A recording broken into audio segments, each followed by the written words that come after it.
that's why, coming into this race in January, we knew, conservatives and Republicans knew we were facing headwinds. And so we had to really run hard. And I'll say this, the last 6 to 7 weeks, the energy has been higher than it was at any other point in the race.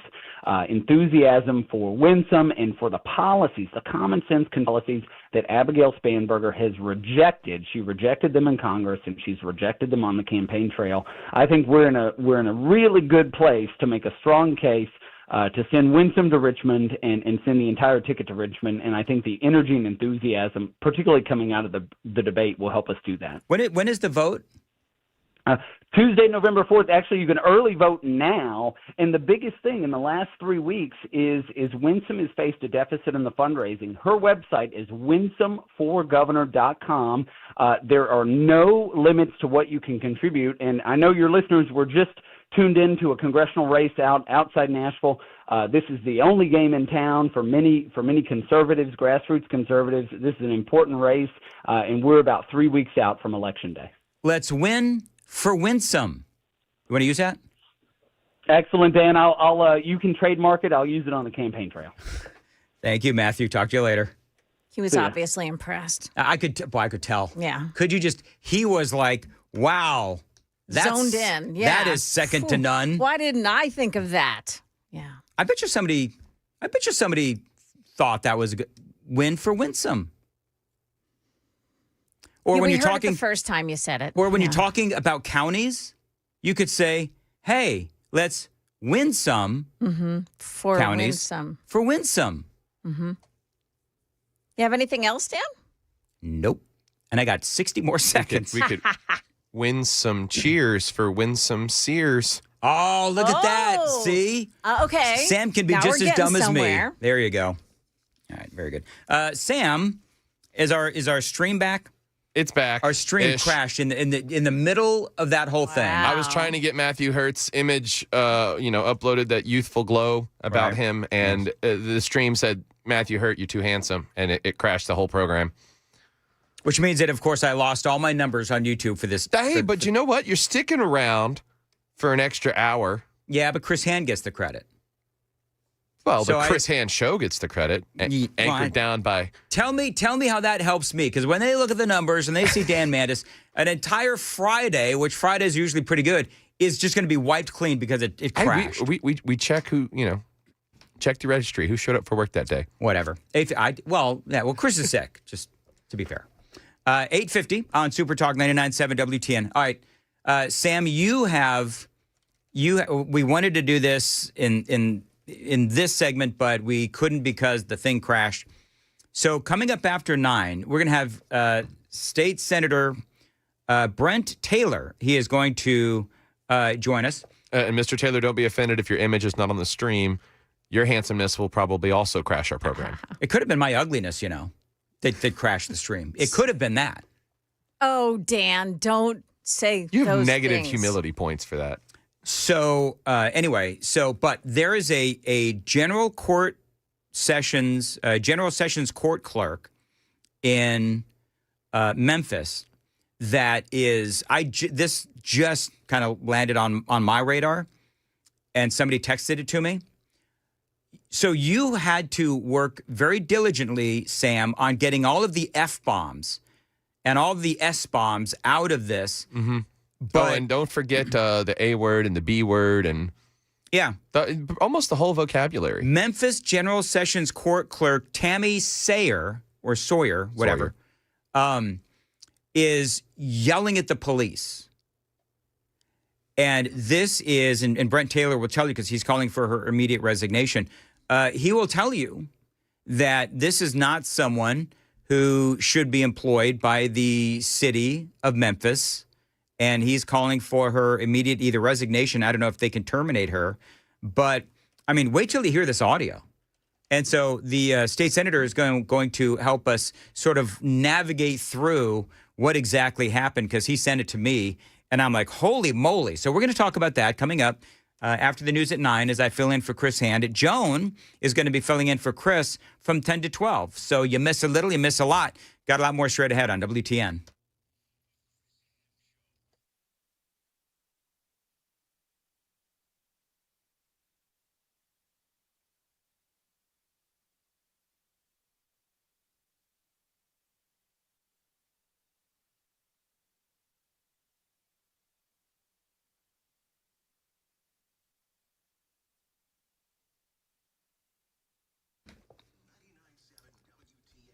Dan Mattis here for my friends at the Glock store. Yes, indeed, it is October. Time sure flies. And before you know it, the holidays will be here. And if you're needing to plan a party for your company, maybe just for yourself or for your friends, your family, whatever, why not throw the party that everyone will be talking about for years to come? Why not have your holiday event at the Glock store? Now, they've got a beautiful party room. I've been in it multiple times. They can host almost any size party from 10 to 100. And it does come with a dedicated shoot room or rooms, depending on the party size, with personal, professional firearms instructors. Now, don't forget to ask about the full auto option as well. That is indeed a party they are always going to remember. Check them out at the Glock store. Just call them. Call the Glock Store Retail Showroom, 615-682-6565. The Glock Store Retail Showroom, 615-682-6565. And ask to speak to the retail manager or just stop on by and check them out. They'll help you out. Now, you really should make your party plans now because at the Glock Store, they sell out the best dates every year early, and this year will be no exception. Call them again, 615-682-6565. The Glock Store. Minutes from the airport, worth the drive from anywhere.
.857 Nashville's Morning News on Super Talk 99.7 WTN.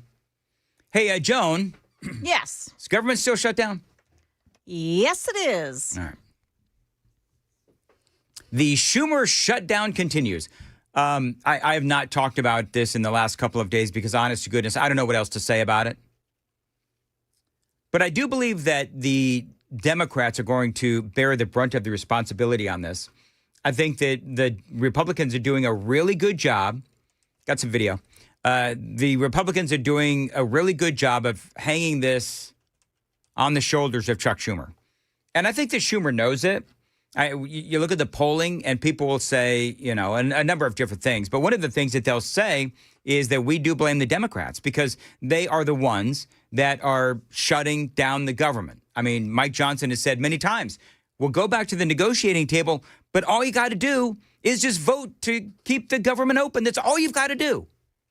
And they won't do it. By the way, Chuck Schumer is out there. You know, the Democrats are in trouble when they start throwing down the people will get sick and people will die mantra, right? They always do this. Hear that, Mr. Speaker? That's your constituents. Good Americans in your own state will suffer the most if the ACA premiums expire. People will go bankrupt. People will get sick. People will die. All because the Speaker chose to keep the House on vacation rather than come to work and negotiate with Democrats to fix this health care crisis and end their Trump shutdown. Do you know what's interesting? He's lying. Like, he's literally lying through his teeth. Well, Mike Johnson has actually, now I'm triggered. Mike Johnson has actually said, vote for the CR and we will keep the government open and we'll negotiate on all of these things. It's not about the Obamacare. It's not about the issues right now. It's literally about keeping the government open so that they can talk about the Obamacare issues. He is lying. How do you know that Chuck Schumer is lying? because he made up a fictional middle-class couple from the Massapequa, New York area. And because his lips are moving. That's true. That's how you know that Chuck Schumer is lying. Oh my goodness gracious! This is why I don't want to talk about this. Maybe it's the Baileys. Maybe Joe and Aline Bailey are the ones that are going to die. Remember that whole thing, folks? We were talking about that, yes. where he's been talking about.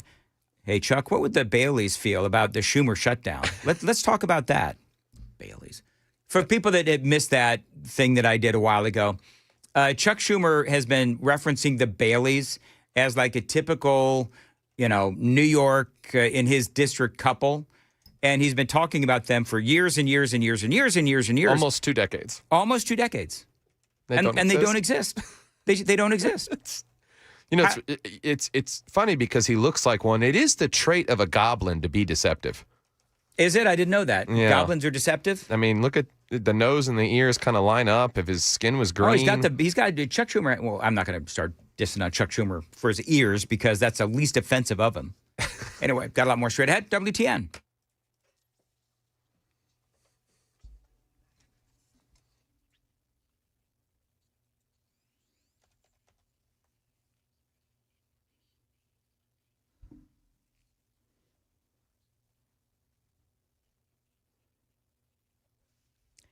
Good morning. It's 9 o'clock. I'm Joan Jones with your top stories, and I have breaking news for us here in Hickman County. I've been able to confirm that there has been an explosion at AES. That's Accurate Energetic Systems. It's located in the Bucksnort community. Listeners are telling me online that ammunition and explosives are made there. And some say that the explosion that was earlier this morning was felt 20 miles away.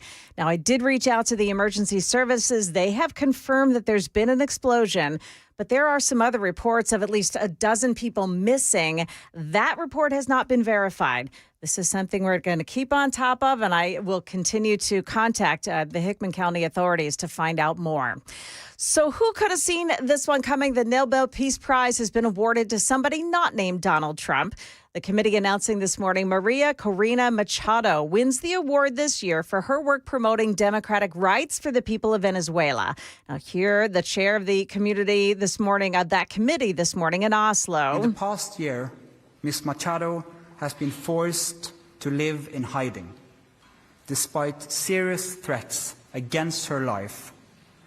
She has remained in the country, a choice that has inspired millions. He also said that democracy around the world is under threat, and there's a lot more. On the president's calendar today, he's making an Oval Office announcement at 4 o'clock this afternoon, our time. But before that, he's heading over to the Walter Reed Army Hospital. That's where he's getting a physical, the annual physical or semi-annual physical performed by a team of doctors. Don't know if we'll hear anything about the results of that today. The president is also planning to depart on Sunday on a trip to Egypt for the formal signing of the ceasefire deal that he helped to broker between Israel and Hamas. News on the shutdown. No votes are scheduled for today in the Senate. The chamber's next opportunity for voting on a short-term spending bill will be on Tuesday, at which point the government shutdown will have lasted 2 weeks. Airports across the country have been experiencing long delays due to staffing shortages, and ABC's Nicole D'Antonio tells us that Calling in sick may now come with some consequences. 21,000 flights were delayed this week. Transportation Secretary Sean Duffy is saying 53% of those delays were caused by sick calls. Duffy now saying workers who call out could be fired. Now, for travelers at the nation's airports, DHS Secretary Kristi Noem has something to say, and she is being featured on the monitors in all of the nation's airports with this message. You have the most pleasant and efficient airport experience as possible while we keep you safe.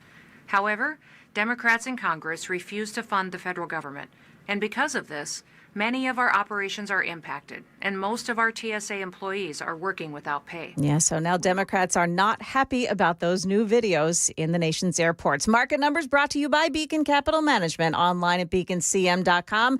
Everything trading in the green this morning. The Dow is up 147. That is the latest news, traffic, and weather next. I'm Joan Jones, WTN News.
All right, 9:07, Nashville's Morning News on Super Talk 99.7. Chris is out sick today. I've got the air chair from 9 to 10, working a little bit of overtime. And then Joan Jones is going to do it.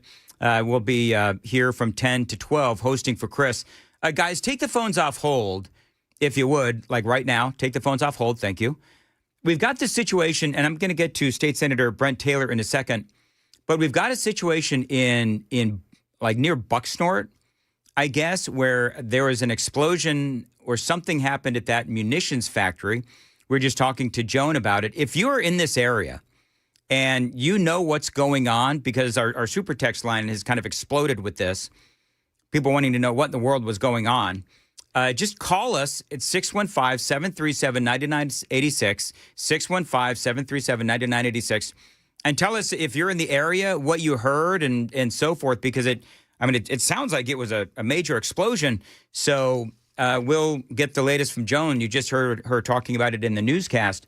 But if you are in that area and you can, tell us what's going on, that would be great. Now, we do have State Senator Brent Taylor, and again, phone lines are open. We are going to get to State Senator Brent Taylor out of Memphis about this other story. Just very quickly, Brent, I appreciate the fact that you sent this to me. This is a very disturbing story about this General Sessions Court clerk. Her name is Tammy, is it Sawyer? Correct. And this video, I want you to walk me through this. She is berating police officers or law enforcement. I don't know who exactly they are. But, I mean, your question is a great one, which is, how is she still employed after treating these officers the way that they did? I'm going to play this audio. We spent a long time trying to get this audio clean for the radio. I'm going to play some of this, but real quickly, do you know what led up to this?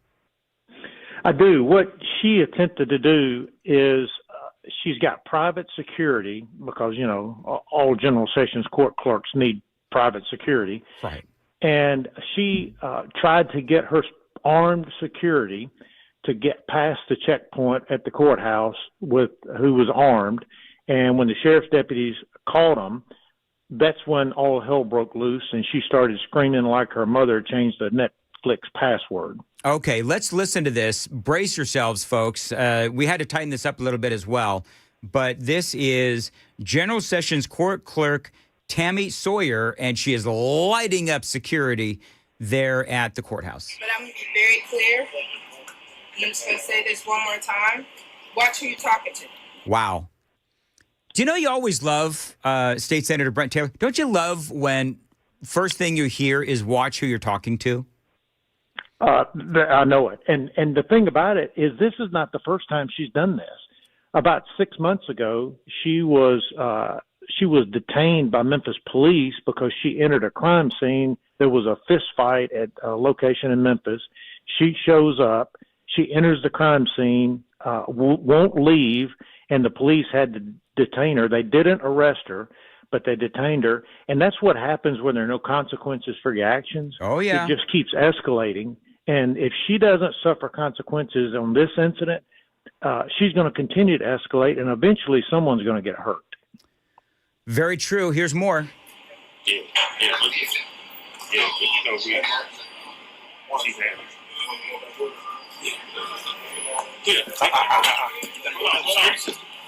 Come on, make sure it's me.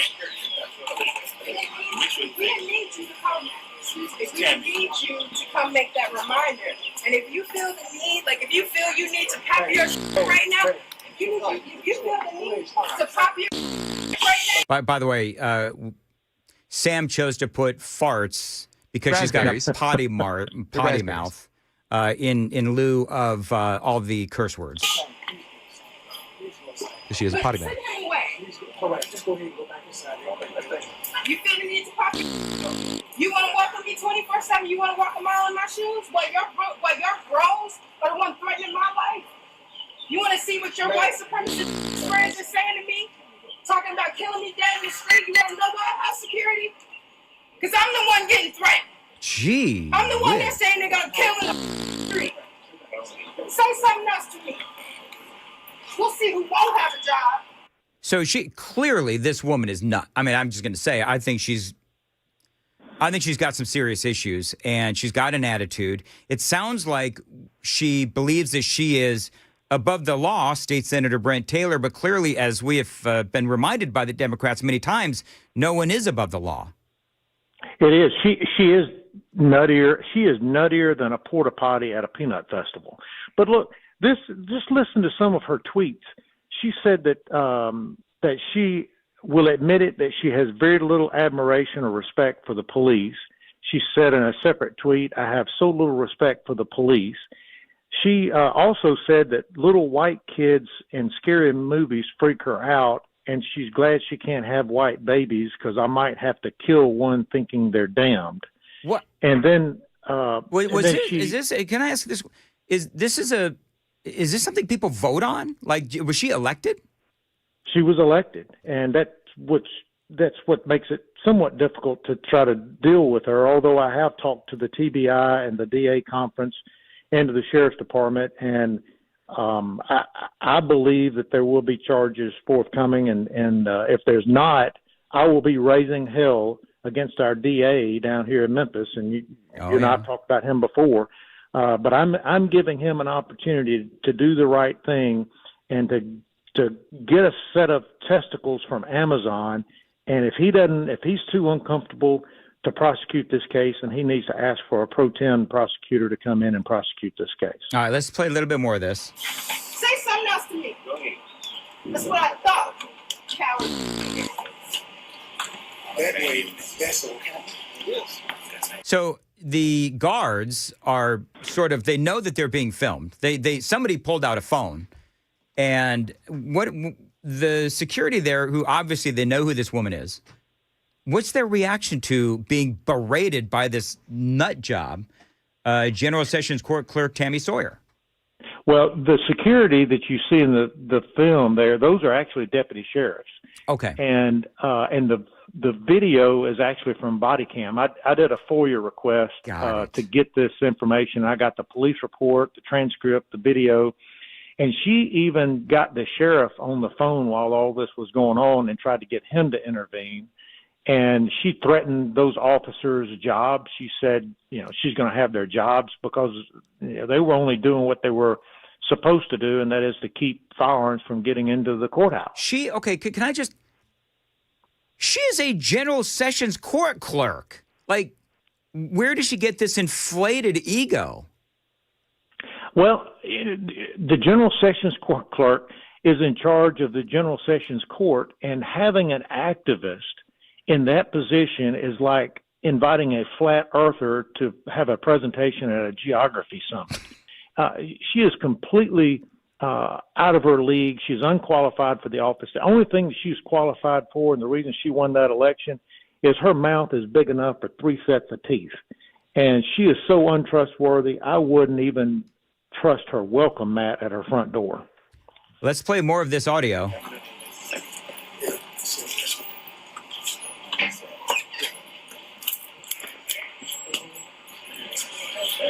I mean, if I were them, they just want to throw her in handcuffs. I mean, clearly. They're...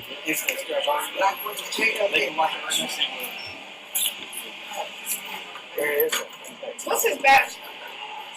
Here she's so back. I can make sure I do a full report. So now she's got her phone out, and like everybody, she's pulling her phone out, and so that was.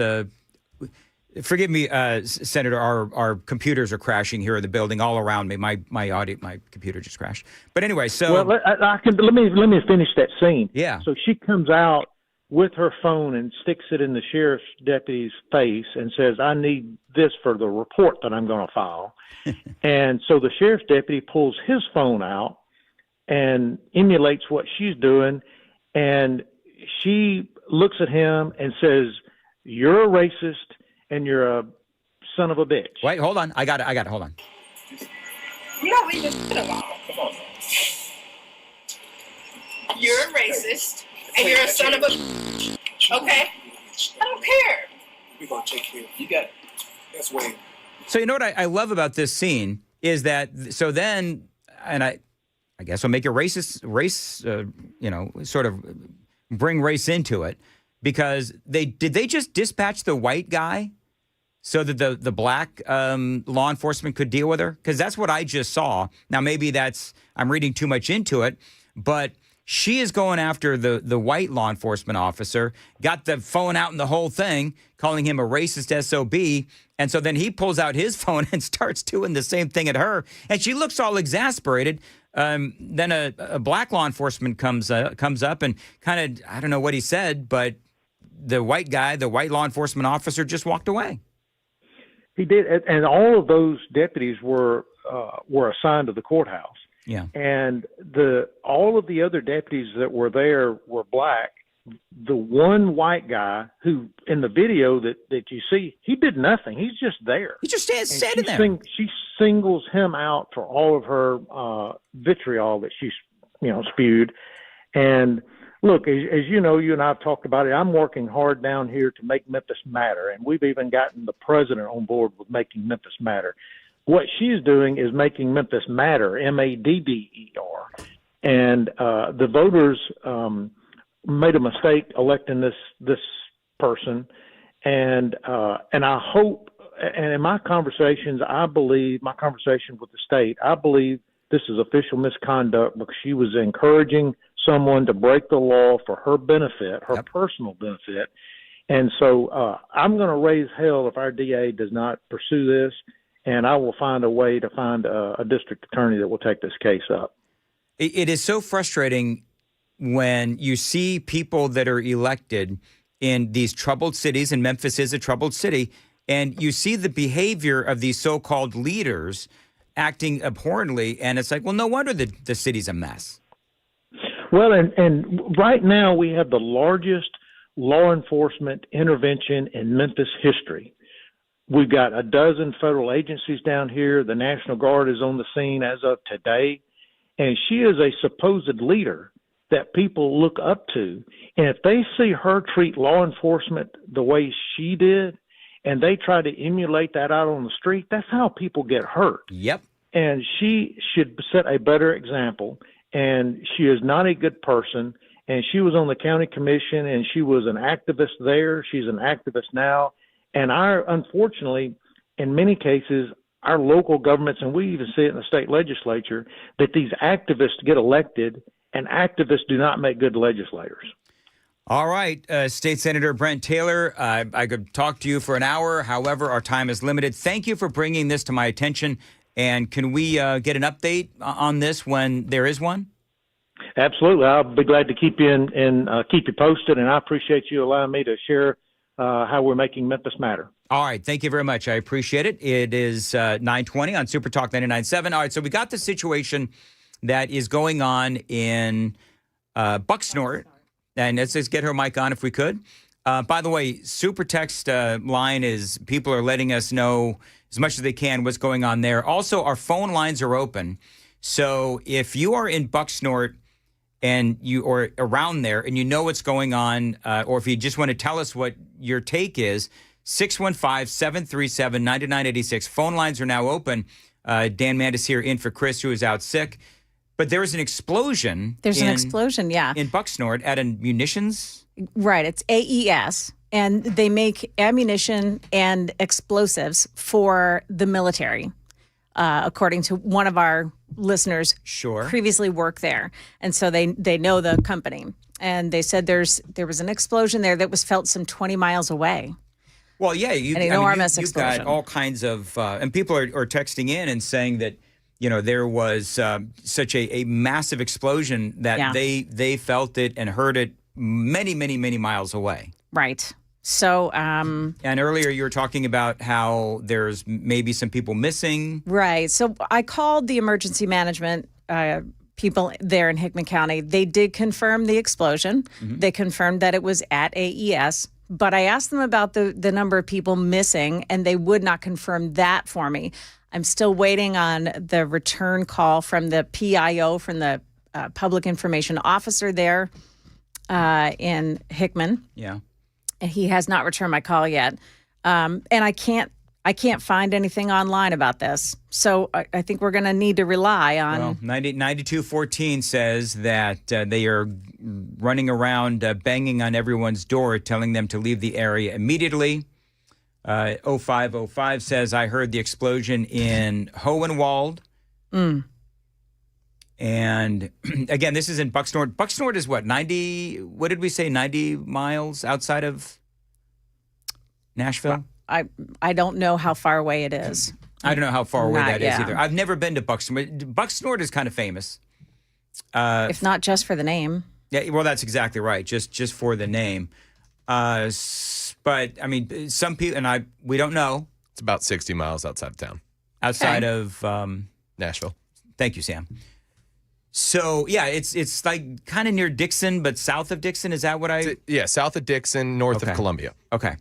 So and people are saying, I don't want to sort of guesstimate as to what's going on, but some people are saying maybe it was a car bomb. I don't know. I don't know, but we've got a lot of information that is being hurled our way on the super text line, and so we got to be cautious as to what we say. Absolutely. We don't know what it was, but it was a massive explosion. So we're going to keep collecting information on this. If you are in that general area, you want to talk about it, 615-737-9986, and just tell us what you heard and what your experience is. We've got a lot more straight ahead. Dan Mandis in for Chris Hand, along with Joan Jones. Super Talk 99.7 WTN.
TPUSA gets the okay on one Tennessee campus, even though the Student Government Association gave it a thumbs down, and a Clarksville neighborhood gets flooding relief. All that and more coming up at 9:30 on Super Talk 99.7 WTN.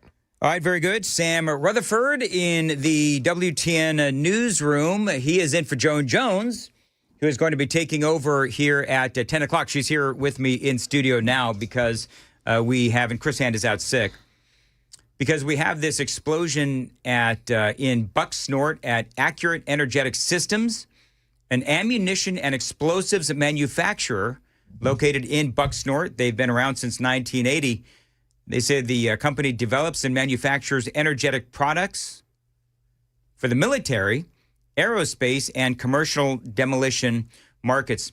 So one of the things that worries me about something like this is possibly if they've got some chemicals in that place. Sure. And somebody said local authorities were running around knocking on people's doors and telling them to, get out and so forth. We don't know anything right now other than the fact that it was a huge explosion that was heard about 60 miles outside of Nashville. Bucksnort is near Dixon, I guess, south of Dixon. Okay. And this was a massive explosion. We're trying to get some audio and video of it. There are some reports that there are 12 people missing. We don't know what we're getting the very latest, but the authorities in Bucksnort are a little busy right now. I would think they are. Yeah. In fact, I asked, hey, who's the PIO out there, the public information officer out there? And the guy that I spoke to said, well, I'll tell you who he is, but he's not going to be able to answer your call right now. Yeah. I mean, number one, they're getting calls from all over the place. They do talk about what they do at this particular Accurate Energetic Systems and some of the things that they do. They say that they build and they house, I guess, obviously bulk explosives, linear-shaped charges, cast cure devices, which a lot of this stuff, I have no idea what this is, pelletized munitions, demolition charges. This had to be a huge explosion. Yeah, you Imagine would think. all of that stuff going up. I wonder if it all went up at once. Anyway, Sam has the news coming up. If you are in this area and you can provide some insight, let us know. 615-737-9986. Phone lines are open. 615-737-WWTN. By the way, they say this company's, it is a 1,300-acre facility.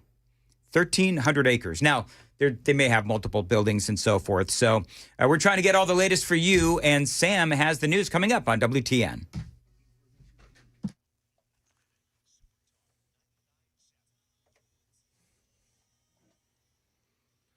It's 9:31, and I'm Sam Rutherford with your top stories. An update out of the University of Tennessee at Chattanooga, where we reported to you yesterday that the Student Government Association voted to reject a Turning Point USA chapter on campus, sending Senate Majority Leader Jack Johnson announcing on the Matt Murphy Show that the chapter has been approved. Really applaud the administration there. The chancellor at the University, UT Chattanooga, is relatively new. Her name is Lori Bruce. I've not had an opportunity to meet her, but she stepped in immediately along with Randy Boyd, who's president of the UT system, and said, no, this organization absolutely meets the criteria. And in fact, they have been instated now, and we will now have a great active Turning Point chapter at UT Chattanooga. The UTC chapter now joins dozens of others across the country. In local news, Clarksville's Woodstock neighborhood is getting a facelift aimed at fixing a terrible flooding issue there. It's a two-phase plan unveiled to Woodstock residents last night. Officials explaining that Phase 1 is funded and it doesn't require new permits. But he told disappointed residents that Phase 2 will require more funding and more permits. WSMV4 was at the meeting with residents. My concern is the fact that we'll get Phase 1 started and then we don't get approved for Phase 2. This project is expected to begin by the end of this month with excavation of the Woodstock neighborhood basin to double its capacity. The dirt will be moved from the site to a new hospital being built in Clarksville. And Metro Nashville police are hoping someone can help them find the owner of 3 cats, which were found outside of a pet sanctuary Wednesday morning inside of a plastic tote that had been taped up. Workers said someone rang the doorbell, dumped the cats, and fled. The cats have been placed in foster care. That's the latest news. Weather's up next. I'm Sam Rutherford, WTN News.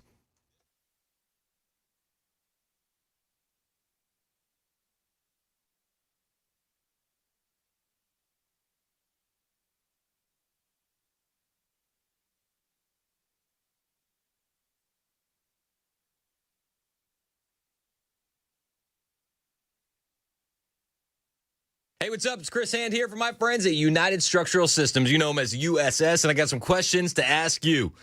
Are your floors sagging? Cracks showing up in the drywall? Doors that just aren't shutting right? These aren't little, small, tiny problems in your home.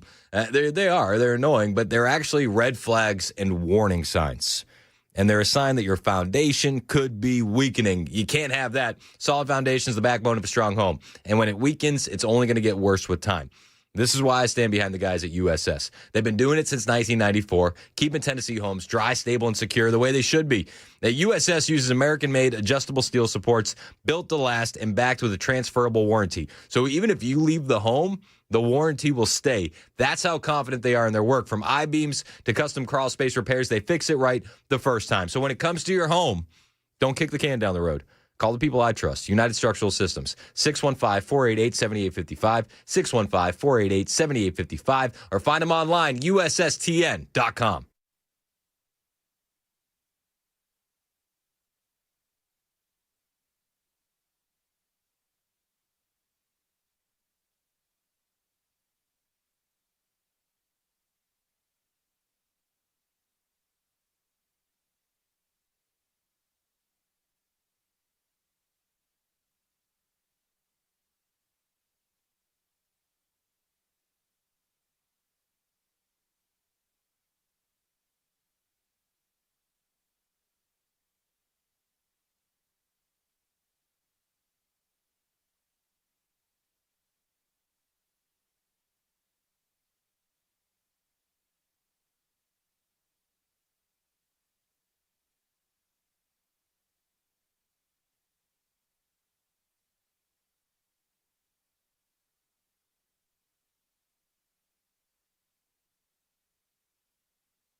$9:38. No, it's not Nashville's morning news. And it's also not 9:38. Is it 9:38? It is 9:38. It It is 9:38. Whoa.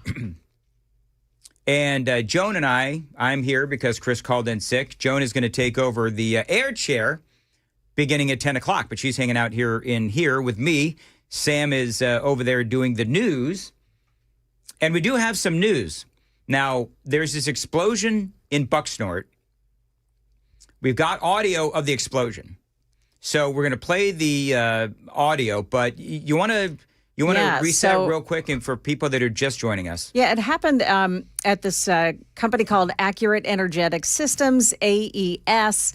It is and manufactures ammunition and what they call high-quality energetic products utilized in defense and commercial markets. We're talking explosives, folks. Lots of explosives. Yeah, so there was an explosion there. It's in Hickman County. And Channel 4 now reporting that multiple people are missing and that one person is possibly dead.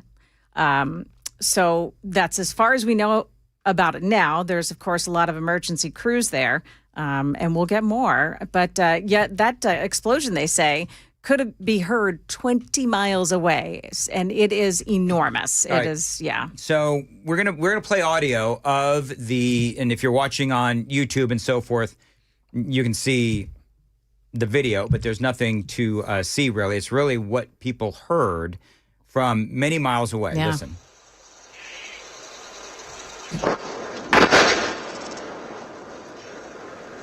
Do we know how close that was?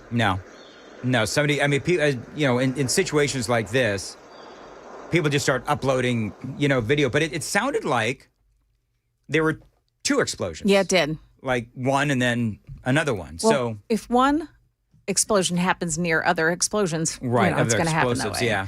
So they're saying that State Route 230, also known as Tenured Branch Road, is closed north of I-40.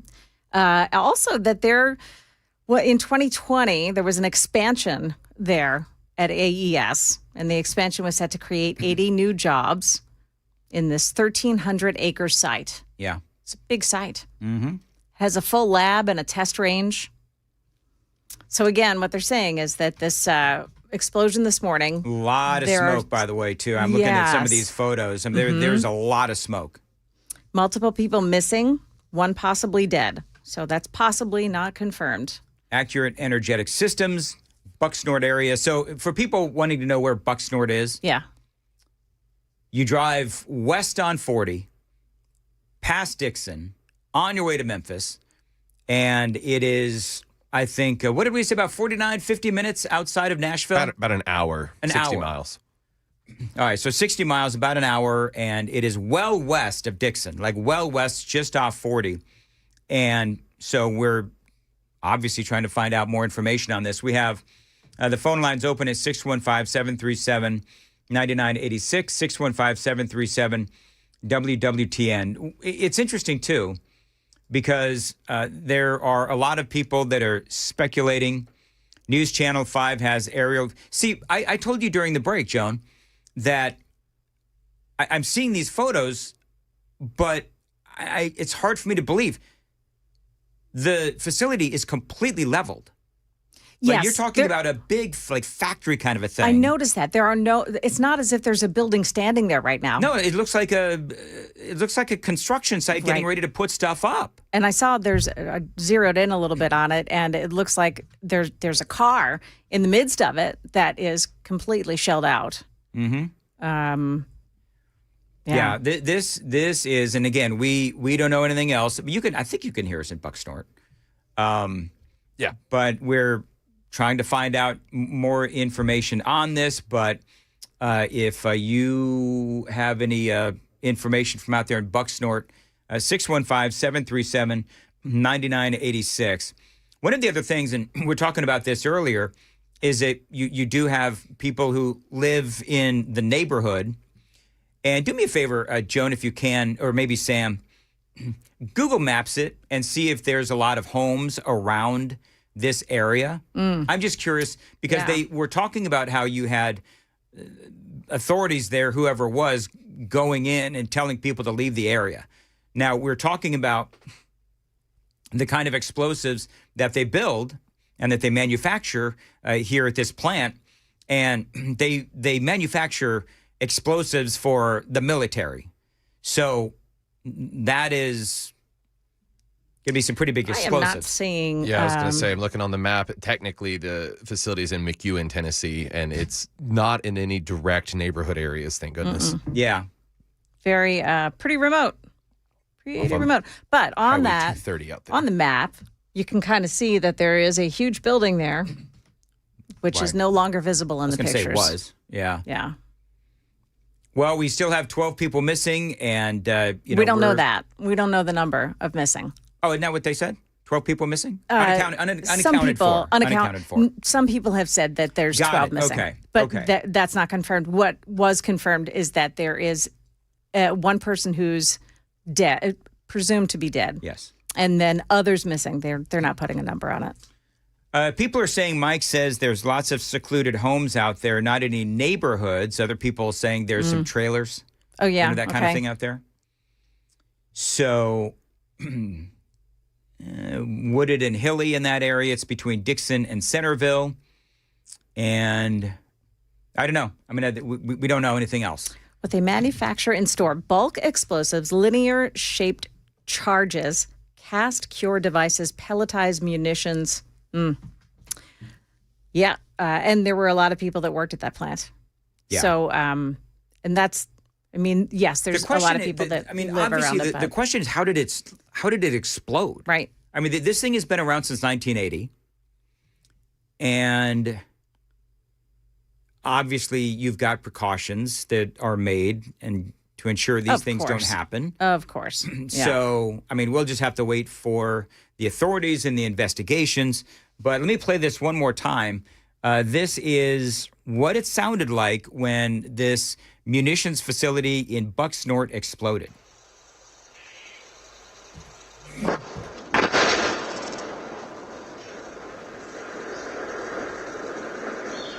So there you go. I don't know what else to say. Sounds big. It does sound big, and yeah, we don't know how far away that was, but I mean, people texting in, when this happened, I forget what we were doing at the time, but the super text line just like exploded. Yeah, the super text And people line. are like, well, what was that? And we're like, I don't know. We don't know. Well, I did put out feelers to the sheriff's office. Will I get a response? I don't know. Clearly, they've got work to do. Oh, boy, they sure do. So people are saying very few homes are out there. It's out in the woods. So, yeah, I mean, phone lines are open, 615-737-9986. People are saying there's something going on in Fort Campbell, too. Did you say, yeah. What's going on in Fort Campbell? So we're still getting new information. A security threat shut down a gate on base. So That's all we know? we don't know much else at this time. I'm trying to get more to see if we can put it at 10:30. But one of the gates on base has been shut down. Okay. Following a security threat, emergency services were activated, responded immediately per Fort Campbell officials, and the situation has been contained with soldiers and family members in the area being evacuated. CID is on the ground actively investigating. CID? The military police. Oh, got it. And you said Louis here. Yeah. And somebody called about Two callers. this. We had two callers. Two callers. And what did they say? They said that there's a man with a bomb in his car Oh, my goodness. currently in Fort Campbell. Fort Campbell, by the way, is not updating its social media platforms because of the shutdown. So it's interesting. So when they called Louis, because we didn't know about the Fort Campbell thing, we're talking about the situation in Bucksnort, and you asked me, or you said something to me during the break that I had the wrong thing. Apparently, it was this. It's two similar situations going on where in Fort Campbell they're doing the same thing. Like they're going door to door telling people that there's an active bombing going on. Okay, but the situation in Yeah.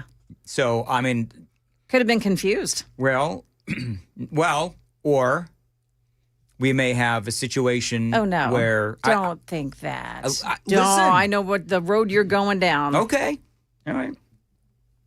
Let's. We'll have to figure it out. Yeah. The news is still coming in. The good news is whatever is going on at Fort Campbell has been contained, which means that if and we had two separate callers that called about a possible car bomb. Yeah. In Fort Campbell. Mm-hmm.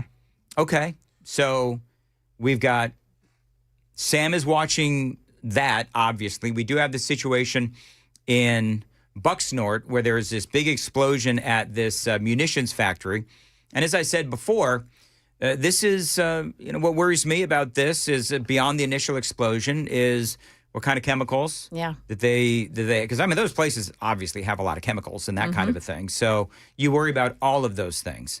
So we'll continue to watch this for you, and it's going to be somewhat fluid. It doesn't sound like we've got a lot more information coming in just yet. Not yet. So I think what we're going to do is we're going to take a break, and then we'll continue to cover this. And there's some other stories going on, including my favorite, which is it looks like ICE is now arresting the anti-ICE protesters.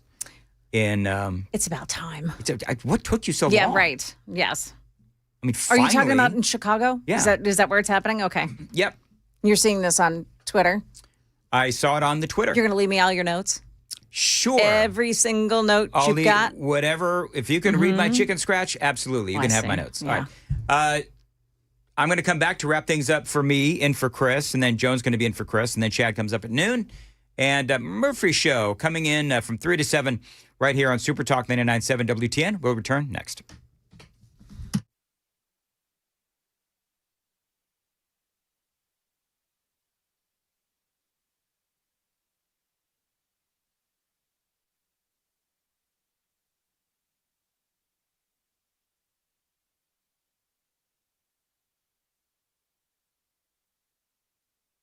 Hey, what's up? It's Chris Hand here for my friends at Busy Bee Plumbing, Heating, and Cooling. It is spooky season, y'all. But don't get tricked when it comes to your home. Busy Bee Plumbing, Heating, and Cooling. They're the crew that you can trust. And when you call them, they show up on time.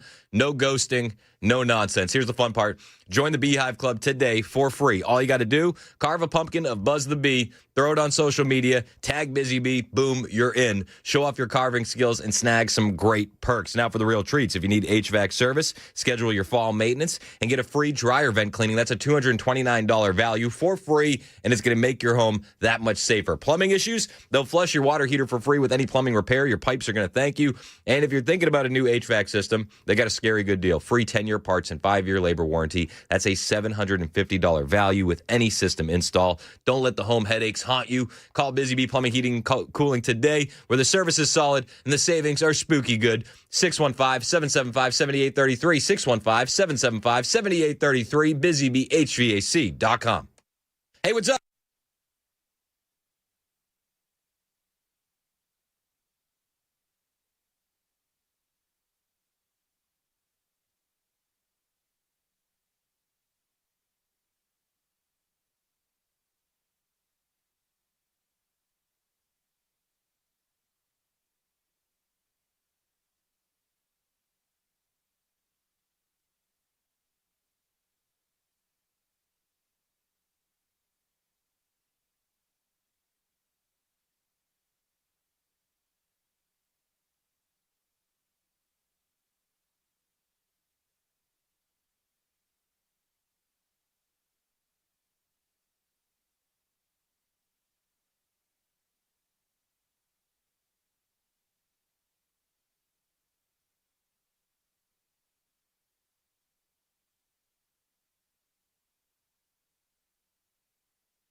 An update on the shutdown and the ceasefire is now underway in Israel. That and more coming up at 10 o'clock on Super Talk 99.7 WTN.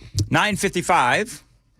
Nashville's Morning News on Super Talk 99.7. Dan Mandis here, along with Sam Rutherford is doing the news. Joan Jones is in the air chair, and she... Really weird being in the air chair. Don't be intimidated, Joan. It's all good. Yeah, okay. Friendly audience. I got it. People love them some Joan Jones. Oh, gosh. They really do. Oh, gosh. Don't you get Turd Ferguson started. Yeah. So it's weird being over here because it's so loud. Jiminy crickets. Well, it's because I turned it all the way up. Is that what it is? Yeah. Okay. So real quick, news crews are heading out to Bucksnort, where we had that explosion at a munitions factory. I think what we do here, and I'm going to stick around for a little bit. Yeah. I think what we do here is, if anybody has any intel I would love it. from Bucksnort, you let us know. We got two situations going on. We have an explosion in Bucksnort, which is about 60 miles west of Nashville, right off of I-40, at that munitions plant. There are some that are saying there's some folks that are unaccounted for. We will continue to cover that. We also have is it suspected, Sam? Was it confirmed that there was a person at Fort Campbell that had a car bomb in the car?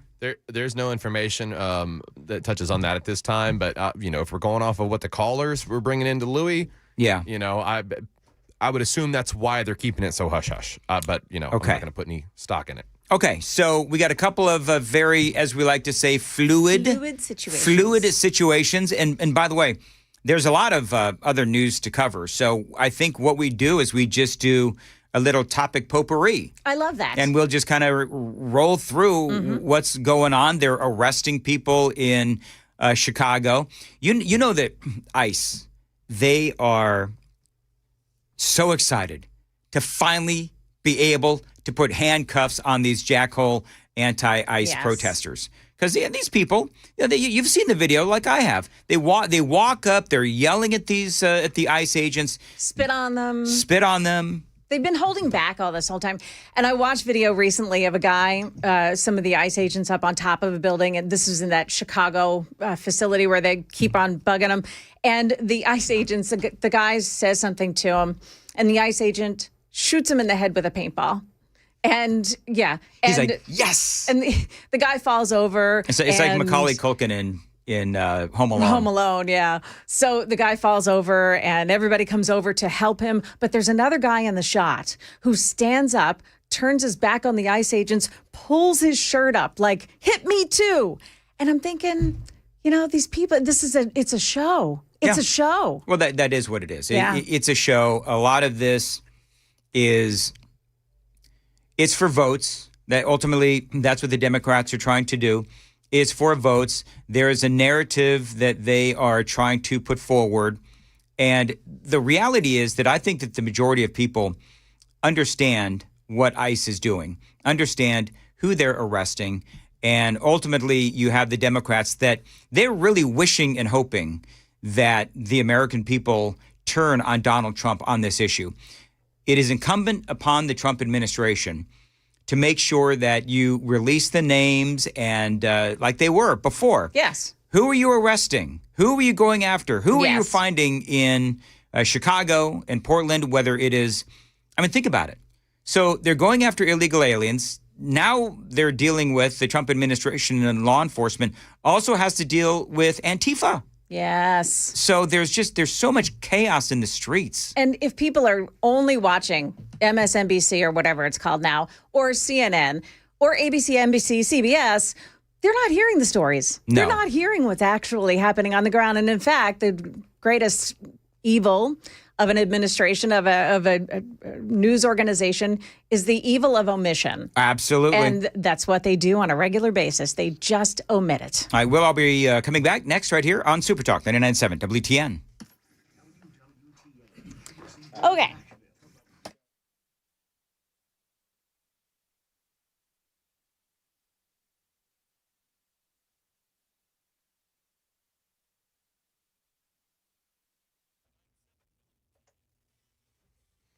Good morning. It's 10 o'clock, and I'm Sam Rutherford with your top stories. It's day 10 of the government shutdown, and ABC's Nicole D'Antonio is reporting that there may be some movement, but not for the shutdown to be over. House Democrats say they're willing to pass a standalone bill to ensure pay for troops during the shutdown. If Congress doesn't reopen the government by October 15th, it'll be the first time in modern history that service members go without pay because of a shutdown. Just this week, House Minority Leader Hakeem Jeffries vehemently denied a standalone bill that would have extended Obamacare subsidies for 1 year. And in the Middle East, a ceasefire is now in place, and that means the 72-hour window for Hamas to release the hostages, living and dead, has begun to tick. Israeli Prime Minister Benjamin Netanyahu speaking to his nation as the ceasefire began in Hebrew. Here he thanks President Trump and his envoys Steve Witkoff and Jared Kushner. לעמנו, למדינתנו. אני מודה לנציגי הנשיא טראמפ, סטיב ויטקוף וג'רלד קושנר, שפעלו רבות להגעה להסכם שחרור החטופים. Netanyahu suggests Israel would be prepared to return to military action if it doesn't come to agreement with Hamas on the next phases of the plan. And two courts are dealing with the Maryland man case today. In Maryland, a judge will hear from the government over its plan to deport Kilmore Abrego Garcia to Africa. And News 2 Nikel Smith says a Tennessee judge has a case before her as well. This deals with evidence in the human smuggling case filed against Abrego Garcia in Middle Tennessee. His attorneys have asked to see communications between prosecutors and the Trump administration. Federal prosecutors have countered to say those communications either don't exist or are privileged. Abrego Garcia's lawyers say the human smuggling case is vindictive and should be dismissed. In other legal news, New York Attorney General Letitia James is facing charges herself. James is facing 2 mortgage-related charges, accusing her of using a home in Norfolk, Virginia as a rental investment property, while claiming it would be her secondary residence, saving herself nearly $19,000 over the life of the loan. Democrats are claiming this is President Trump demanding warfare on his political enemies. That's the latest news. Weather is up next. I'm Sam Rutherford, WTN News.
Opinion-driven. As a matter of fact, I have been permitted to choose my own words and discuss my own ideas. This is Chris Hand Show. Super Talk 99.7 WTN. Aha, but it's not Chris Hand fooling you here today because Chris is out sick. He called in sick earlier today, and so I'm sitting in for him, at least now. I'm Joan, by the way, Joan Jones from the morning show, from Dan's morning show to doing this for us here from 10 o'clock. I'll be on till 12, and that's when you'll be able to catch, who's that guy, Chad? That guy, Chad. That guy, Chad. Dan, you have Chad to turn Benson. your microphone on. I know. Okay. It's weird being on the other side of the Yeah. on the other side of the table. So I'm going to stick around till 12 o'clock, and there's a whole bunch of things going on. First and foremost, let's talk about this explosion that happened in Bucks North this morning. AES Systems, it's a munitions facility, and from what we're seeing online, and we know very little, what we're seeing online is that it was a devastating explosion, and if there was a building there, it's not visible anymore, at least from the aerial photos that we've seen online. It doesn't appear that there's anything left of this building. It looks literally like it was flattened. Yes. It So, does. and we don't know what was, what it looked like before that. I mean, we've seen some photos, and it looks like your general kind of a factory kind of a thing. Correct, yeah. And they build bulk explosives, linear shaped charges, cast cure devices, demolition charges, and I mean, just all kinds of stuff. And apparently they do it for the military. For the military. Yeah. So, I mean, you don't want to spend too much time trying to, and this is, by the way, near McEwen. Yes. 50, 60 miles west of Nashville. And we don't know anything about what happened. We have heard that there may be some people that may be missing. They're still looking for some folks. There is, it is being described as catastrophic as far as this explosion goes. A little bit of a change from WSMV4. They're now saying that multiple people are missing and that one is possibly dead. Okay. So that's an update to what we have been reporting. But this explosion was heard for miles, some 20 miles away. Yeah. They've got the road closed off, SR 230, so State Route 230, also known as Tanyard Branch Road. That's closed off. They're saying don't come out that way. It's McEwen area. Don't come out that way because there's just tons of equipment headed to the scene, and you'll only get in the way. So just a little warning there. So yeah. Well, you know what? We're going to keep our eye on it, and hopefully I have some feelers out. I put them out before we began. But if we get some calls or we get some additional information, Louie, you're going to let me know, yes?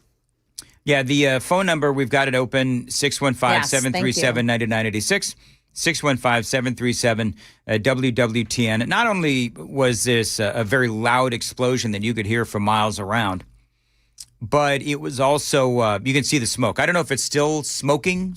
It must be. Smoldering? Oh, I would think smoking, so. Yeah, sure. There must still be some visible smoke out there. So if you're out in that area and you have something to report, we'd love to hear it. Otherwise, we'll carry on until we can find out more information. By the way, I'm checking all of the different, websites and Twitter feeds, et cetera.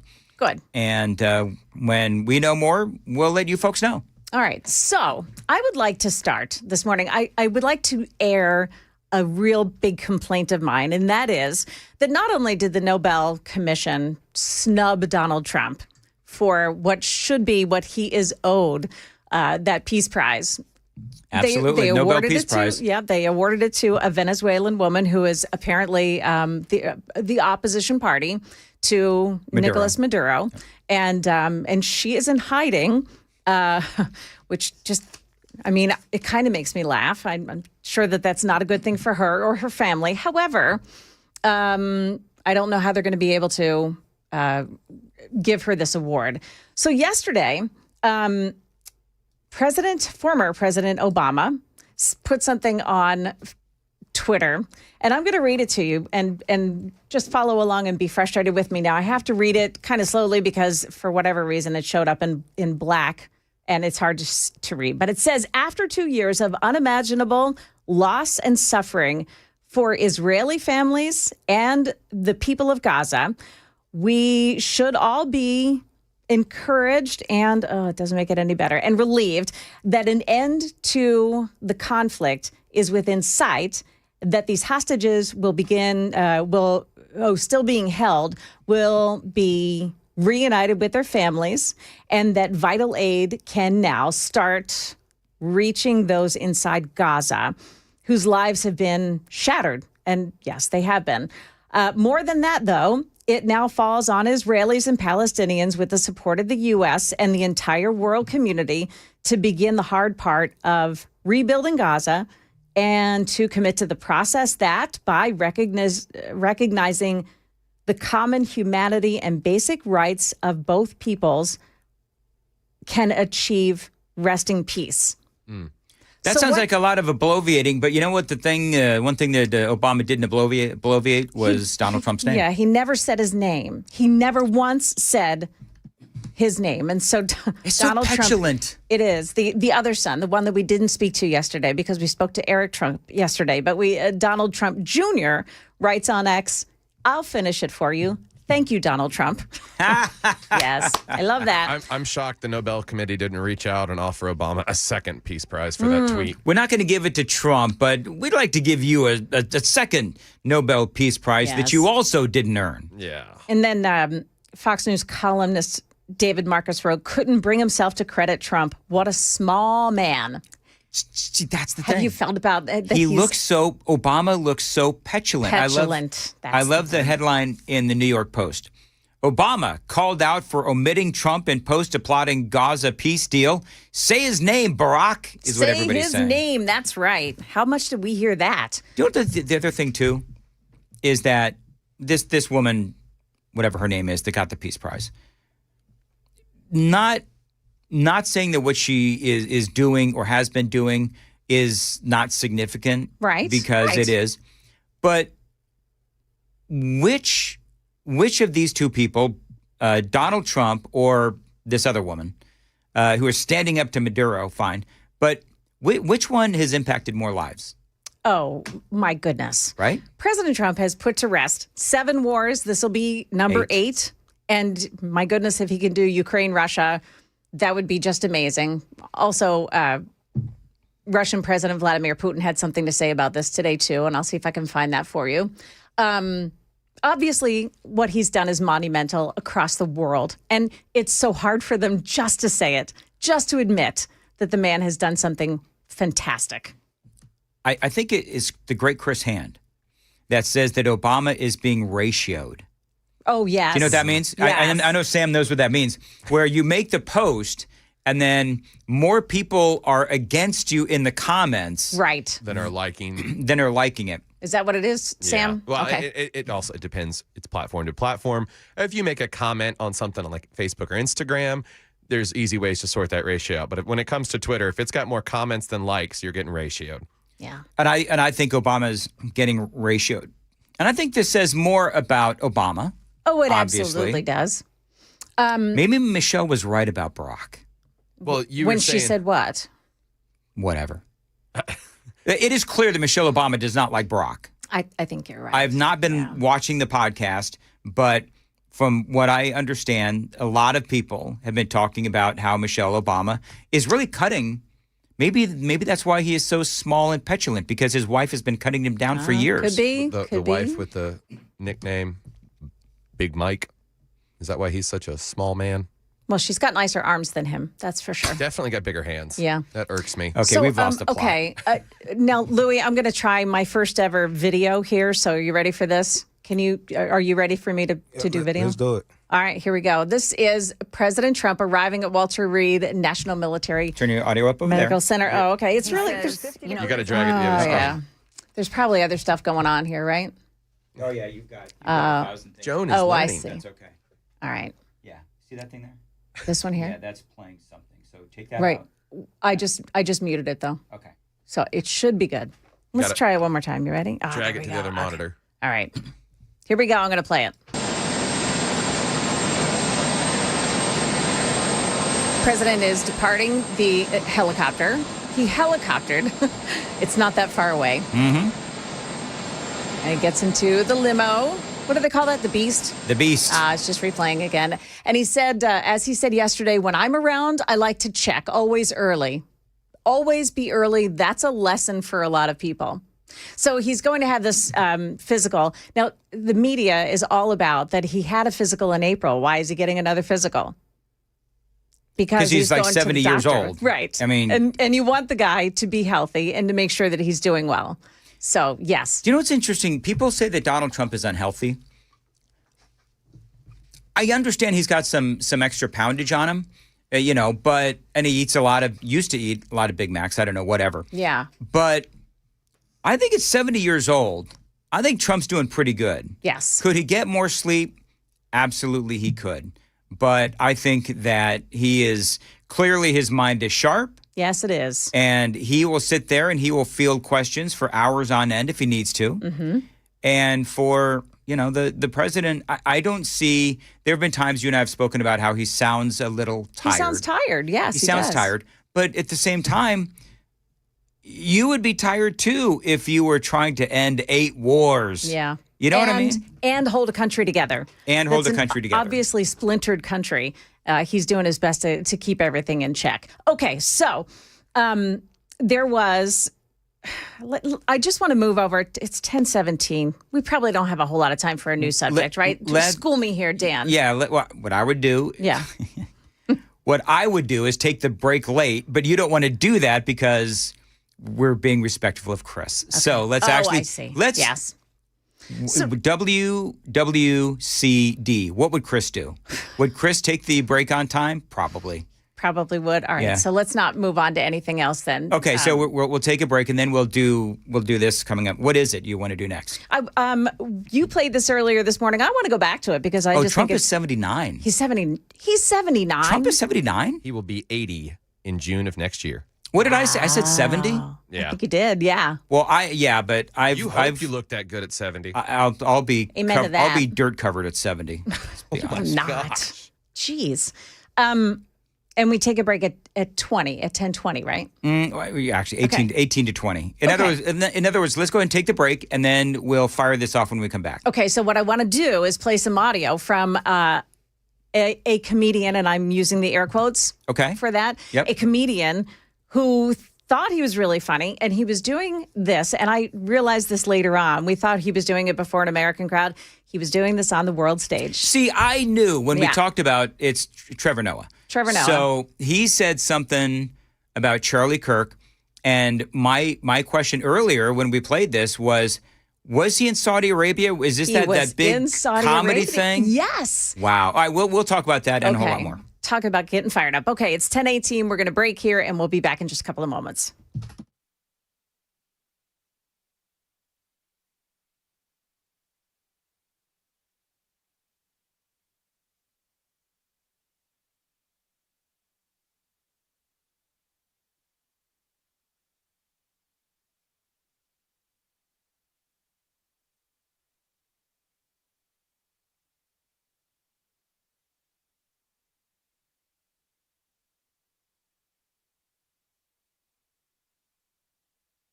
Okay.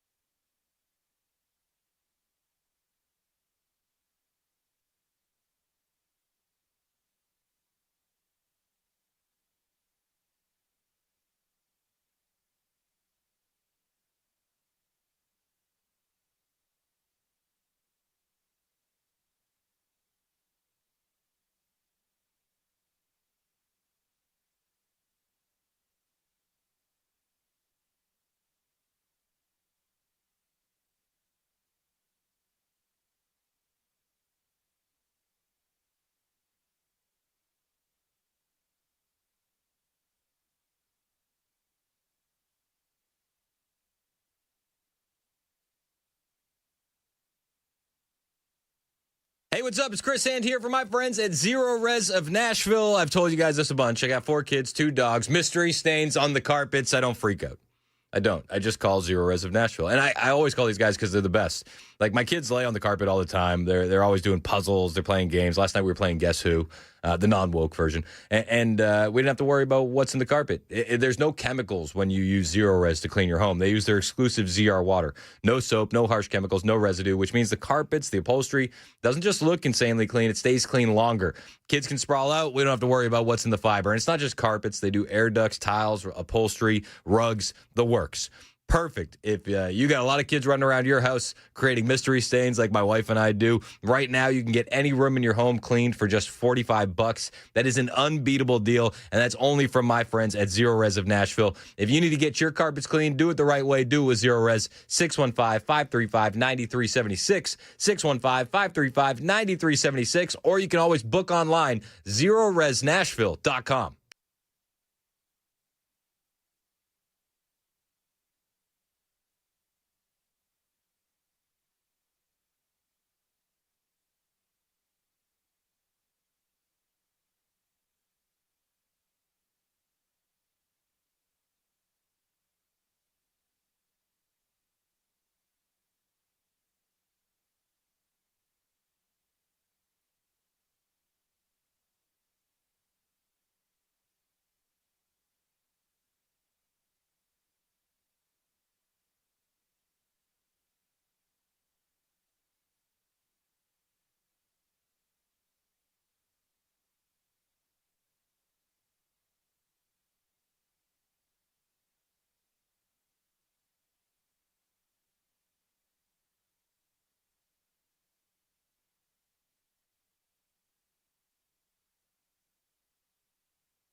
A security threat at Fort Campbell shut down a gate on base this morning, and one Tennessee district attorney seems unhappy at the increase of arrests in his area. That and more coming up at 10:30 on Super Talk 99.7 WTN. 10:23, Joan Jones here, sitting in for Chris Hand, and I have Dan Mandis holding my hand here through a little bit of this show this morning. As we call this the continue. blind leading the blind. Is that what we call it? After, I like that. Okay. After 30 years of hosting, and I still don't know how to do it. Okay. Well, that so makes me feel better. if you're counting on me, you're in big trouble. Hey, I'm sorry. Yeah. That's what I do. I jump right in. Well, and you should, but Go ahead. okay. So we have an update here on the number of people missing and dead in that explosion at an explosives manufacturing company in Hickman. So now Channel 4 is reporting that there is one person possibly dead and 19 people are missing. 19 people in that explosion. That's terrible. Now, I want to just real quickly, Louis, did you take the phones off hold? Because I got a guy who is on the scene. His name is Will Nunley, and I just gave him the phone number to call in. So if you see the phone ringing, he's on scene, and he could be calling in any second. So the Hickman County Sheriff's Office confirming the explosion at Accurate Energetic Systems near Bucksnort. Crews are on the scene. They're asking everybody to stay away. So whoever this guy is probably right in their way. But at least if he's going to call us, we'll get some information from him. This is one of those places, Accurate Energy Systems, so this is a quote from their website, is dedicated to the development, manufacture, handling, storage of high-quality energetic products utilized by the defense and commercial markets. When they say energetic products, they mean explosives. They mean that. So an explosion at a plant certainly could be devastating, and it appears that that is the case. Tennessee Department of Transportation closing Tanyard Branch Road north of I-40. Not sure how he was able to get on the scene, man, if they've closed down the roads all around it. But Well, Will is, and Louis, I can't see what you're doing in there. So yeah, it's hard to see. If he calls in, just pop us on the headphones or whatever. But what do you say? I think he said standby. I'm on standby. I'm waiting. Oh, you're on got it. standby. Okay. By the way, Will Nunley is the senior national correspondent for Weather Nation. Weather Nation. Weather nice. Nation. Yeah, Okay. he's a contributing correspondent at looks like Fox Digital. Okay. Oh, good. So yeah, Will, if you're out there, I again popped him the live line call in, and so if you see the phone ringing, Louis, pick it up. But yeah, 19 people that apparently they are saying are missing, and they've got the roads closed. This was a massive explosion heard for miles around. Some 20 miles are saying. Yeah. Oh, No. CNN's got the overhead coverage of it. Oh, my goodness. Oh, do they? Describe it. Okay. The flyby, I mean, it just decimated, trucks destroyed, vehicles on fire, still smoke billowing out of the area. It just looks like it completely Oh, I see leveled. it. Look at that. Oh, my gosh. Wow. So, yeah. I also put it some looks pictures. like it looks like for people listening on the radio, it looks like there was not a building there. It looks Yeah. like Gaza. It does look like Gaza. So I also posted pictures. You can follow me at Joan Jones WTN, and I reposted some pictures that Channel 5 posted. It looks like they sent up a drone, and they had some pictures of it. But if you, the CNN Did you say, coverage right Louis, now. is Will on the phone? He said He's not. waiting.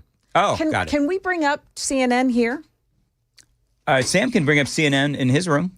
We Yeah. unfortunately, they don't trust us with TV audio in the main studio. I can't believe that, Dan. Anyway, yeah. So, and by the way, Will, so if we can bring up some CNN audio in there, guys, that would be Ryan, great. Thanks so much. There we We have go. some other breaking news coming in. We have new CNN reporting on the federal felony All right. indictment So, against of the course, Texas as soon as we go to Letitia it, they James. stop. All right, you Two can pull it down, sources are telling Sam. us that Attorney General You can Pam pull it down, Bondi was Sam. hot off the Pull it Thank down. you. Thank you.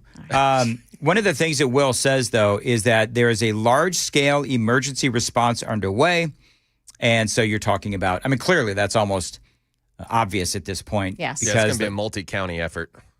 Yeah, because it's right there at the Hickman County line. Yeah, right there with Dixon. Yeah, Hickman and Dixon County. So we'll have to see what, I mean, hopefully it's a rescue operation.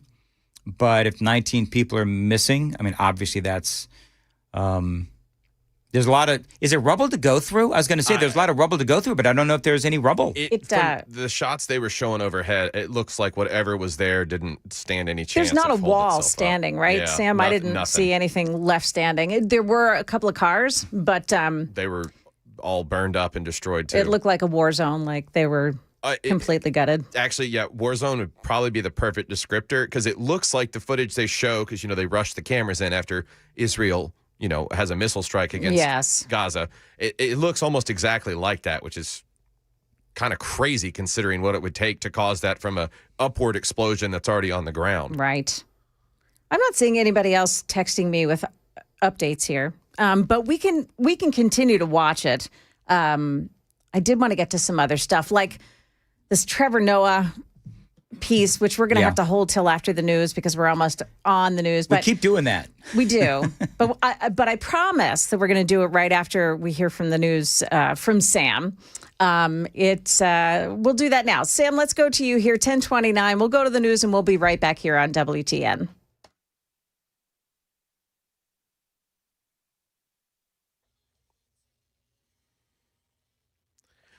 Well, good Friday and good morning to the WTN listeners out there. It is 10:29, and I'm Sam Rutherford with your top stories. Fort Campbell's Gate 10 is shut down following a security threat. The base's emergency services responded immediately per Fort Campbell officials. WTN received calls from listeners alleging there was a car bomb on site. The situation has been contained with soldiers and families in the area having been evacuated. CID is on the ground investigating, and officials are urging commercial vehicles to use Mabry Gate and other visitors to use alternate entrances, as well as add on extra time to your commute to and from the base. Shelby County District Attorney Steve Mulroy shrugged off allegations of being a Soros-backed soft-on-crime prosecutor while also seeming to complain in an interview with Action 5 Memphis about the 52% surge in felony arrests and 30% increase in misdemeanors in the first week of the Memphis Safe Task Force. It's causing overcrowding, saying, quote, sending these arrestees to the far-flung corner of Tennessee, Mississippi, and Arkansas isn't really a good solution because they need to have access to their defense counsel and to their families. In lighter local news, the Nashville Predators opened their season with a 2-1 win over the Columbus Blue Jackets at home last night. 18-year-old Brady Martin became the second youngest player in Preds history to make his debut, only behind Scott Hartnell. The Preds look to forget last year's 0-5 start and carry last night's momentum into tomorrow night's first ever battle of the prehistoric creatures as they face off against the newly named Utah Mammoth tomorrow night at 7 at Bridgestone Arena. That's the latest news. Weather is up next. I'm Sam Rutherford, WTN News.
Good morning, Middle Tennessee and Southern Kentucky. I'm WSMV4 First Alert meteorologist Stefano DiPietro. Temperatures today top off in the 70s under plenty of sunshine this afternoon with one or two spots trying to get near 80 around the Nashville metro. Tonight we'll fall to the 50s and 40s. Tomorrow afternoon we're back near 80 under plenty of sun. Again, chilly on Sunday morning, but the afternoon's in great shape. Weekend all around looks good. Sunday we're in the 70s and good sunshine through the afternoon.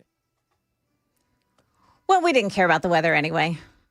It's going to be nice. It's going to be cooler. Beautiful. You know, right now it's 65 degrees and sunny, and you're still inside this building, and you could have escaped much sooner. So that's okay. Thank you for hanging out. I'm Joan Jones, sitting in for Chris Hand today because he's sick. He's not feeling well. So I'm sitting in, and Dan is holding my hand as we make it through this process until 12 o'clock. You got to relax. You're really sweaty. You think? I'm just kidding. No. Yeah, I'm not that nervous, and I'm only not that nervous because you're here with me. So thank you. So we've been following. Now, we're not going to spend a whole lot of time on this because we have other stuff to get to until we've got an update. But the latest update that I have on what's happening in Hickman this morning is that there are 19 people missing, unaccounted for, after that explosion that was reported this morning at the manufacturing plant in Hickman County called AES, Accurate Energetic Systems.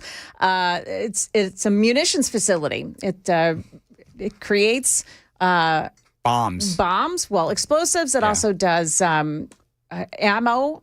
And it's all for defense purposes for the government. They say that the Humphreys County Sheriff's Office has the Bureau of Alcohol, Tobacco, and Firearms and Explosives on the way. Of course, you've got the EMA out there, emergency management. It's just filled with a whole bunch of people out there doing this investigation, and they're asking everyone just to avoid that area. So, but if you have information about it, if you live nearby, if you heard the explosion, if you know someone who works there, love to hear from you. 615-737-9986. That's the number to call. And we've got the phone lines open. You can call right in. We do have 19 people are unaccounted for. They're treating this obviously as a large-scale explosion. The authorities are on the scene. They've got the whole thing blocked off. The building itself. There is no building. There is no building left. Nothing. It has just been, the word that I keep seeing is obliterated. Yes. So the building has been obliterated. And prayers for all those folks that and their families, were on scene. Absolutely, and their families as well. So, okay, let's do this. Let's go. We've been promising. Louis, if you have a chance here, put up some audio for me. It's not related to video. It's just audio. This is the comedian, and again, this is in air quotes, comedian Trevor Noah. He's actually on tour. He's in Saudi Arabia. And he is doing a comedy show. There's a bunch of Americans who have gone ahead and said that they would do this comedy show. They've taken a lot of heat for doing this. But here he is in front of a crowd of foreigners, and he's decided he's going to talk about Charlie Kirk. And listen to what he's got to say. Don't say anything about Charlie Kirk. Meanwhile, here, comedians are shitting themselves. Don't say anything about Charlie Kirk. I wasn't going to say anything about... Yeah, but don't say anything about Charlie. I wasn't going to say anything about Charlie Kirk, but don't. There's nothing funny about it. Oh, now you tested me. I mean, there's nothing funny about it? You can't say there's nothing funny about it. Well, there's nothing fun. No, don't say that, because as a comedian, I'll be like, I'm sure there's something funny about it. It's the big buildup. You know something horrible is about to happen, right? Mm-hmm. Yeah, well, here it is. The guy was shot while defending guns. Do you understand how... I'm not even writing that as a joke. As a human, you have to admit that is an incongruous, funny thing that happens. You are there, you're like on stage, and you're like, let me tell you why people should have guns. Wah-ha! Okay. So one of the things that really bothers me about this audio is how much fun the audience is having. Oh, yeah. With the death of Charlie Kirk. You people in Riyadh, Saudi Arabia, we don't find it funny when somebody is killed, assassinated in such a fashion. Well, there's nothing funny about it in Riyadh or here. And I think Trevor Noah feels a little Dixie Chicks-ish. You know what I mean? Yeah. Where, okay, I'm going to go to a foreign country and talk bash about my country and talk about what happened to Charlie Kirk. I do wonder if he would have the balls to do it here. That's number one. Number two, it's going to be interesting to see if there's any sort of cancel culture on him, because we already know that conservatives, we have found our swagger. And so whether we're talking about Bud Light or some of the other causes that have that the Republicans and the conservatives have found that have been frustrating to us, we're not afraid to go after some of these companies or some of these people. Cracker Barrel. Yep. Super Bowl, you saw the Turning Point is going to have their own Super Bowl. I love this idea. I think it is a great idea. But we got somebody on the phone. Yes. To talk about what is going on in Bucksnort. That is, Louis, can you put her on the air? Him on the air? I don't trust Joan with the buttons. Yeah, I wouldn't trust me with the buttons either. She looks very unfamiliar. So should I just press the one? There we go. Hello. Hi, this is WTN. Who's this? Can you hear me? This is William. Hi, William. William, where are you right now? I'm actually driving around Nashville, but I'm from Ashland City. You're from Ashland City. Were you around this morning when this explosion happened? No, but I have information. I've worked with that company before. I can't, obviously provide too much detail for all the right reasons, but so I've worked with that company years ago on some projects, and I just wanted to share a little more information with the listeners to get a better idea. Because again, when you say explosives, I mean, people think, dynamite, TNT, ammunition, what is that, bullets, you don't know. Right. But what this plant is specialized in is custom created breaching and explosive devices. So are you familiar with, like for instance, when special forces need to get into a building and they don't want to use the front door, they can put shape charges, these small, compact, whether it be made out of C4 explosives or whatnot, but they are lightweight, easy to store, and easy to just basically they have adhesive on one side. You stick them up on a wall, and it will breach the building when it explodes. Okay. So they're very, very obviously highly explosive, high power, high explosive type charges. But they're usually made into smaller things so that they're controlled blasts. Again, when you're breaching a building, you don't want to blow everybody up. You just want to get in the building. Okay. So obviously, I don't know really much more than that. I just wanted to provide your listeners with just a little bit of a better idea of the products. Well, hang on, because I want to ask you about what you work there, correct? No, ma'am. I was with a company that was working with them on some projects, basically how to create these custom shape charges that are in basically different configurations. So what would you say about? Let's just say. What would you say about the level of safety that you had seen at that plant? Oh, I mean that it was very, very tight. You don't get in the facilities without passing, all the checks. You honestly, you have to be checked out. Your background has to be checked before they allow you in the facilities. So if you're not a U.S. citizen and you don't have, and if you have anything on your record that would keep you from any kind of security clearance, then you're not getting in there. But, I didn't actually go for full-on tours of the facility, but there are, as your pictures, well, the pictures now aren't really good, but there were multiple buildings where they segregated, the actual explosive material manufacturer. And then the other buildings were where they would take it and put it into the shape charges. So everything was departmentalized. And so, again, from what I understood of the company, that they'd had a long history of success and safety. So this is really a tragedy. And I just wanted, prayers and my feelings and blessings, please go out to everyone affected by this. It's just a sad tragedy. Absolutely. Can I ask, is Dan Mandis here, can I ask, when you have this kind of a facility, how much explosives do they have on site? Is there a way to know that?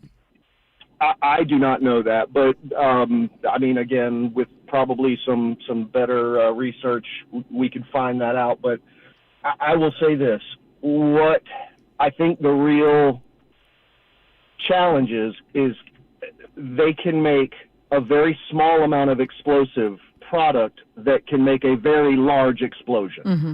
So even though they're specialized in using very minimal amounts of it to create very controlled explosions, you know what I'm saying? Like if you put a couple 100 pounds of it sitting on a floor, that's enough to blow probably the building sky high. And I'm sure they had more than that, just because, again, it was a large facility that again, makes product for the DOD.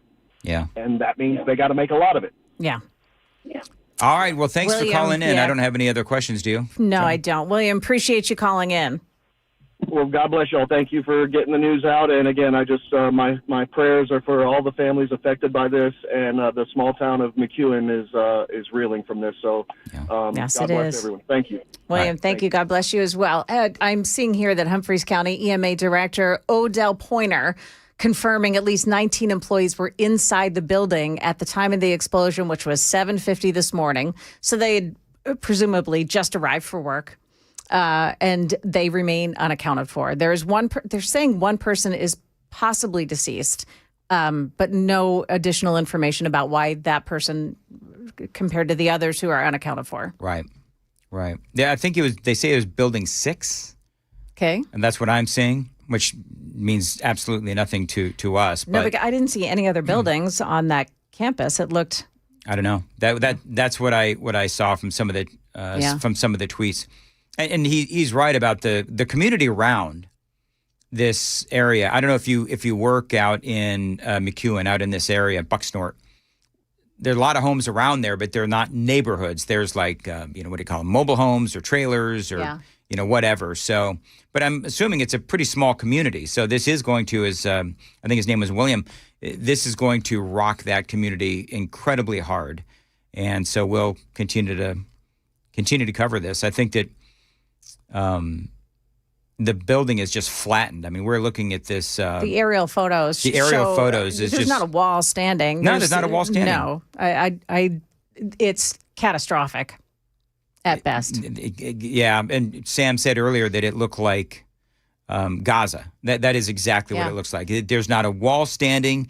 The cars that you can see, they're all charred, and we'll continue to cover this. And if there's anything else that comes up, we'll be sure to let you know. The roads around there are closed off. Yep. And they've got a lot of investigation to do.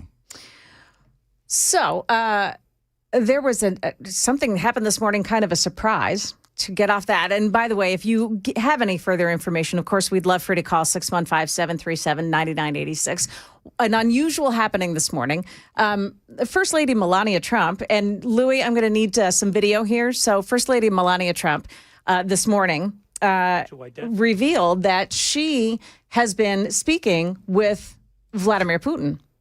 Oh, that's interesting. Isn't that interesting? What's interesting is that, remember she wrote that sort of open letter to Vladimir Putin? Yes, remember that whole thing? She did. So apparently their discussions have been ongoing. And Melania Trump this morning addressed the press about it. She went before the cameras. Here she is. Good morning. A child's soul knows no borders, no flags. We must foster a future for our children, which is rich with potential, security, and complete with free will. A world where dreams will be realized rather than faded by war. Much has unfolded since President Putin received my letter last August. Oh, here we go. He responded in writing, signaling a willingness to engage with me directly and outlining details regarding the Ukrainian children residing in Russia. And since then, President Putin and I have had an open channel of communication regarding the welfare of these children.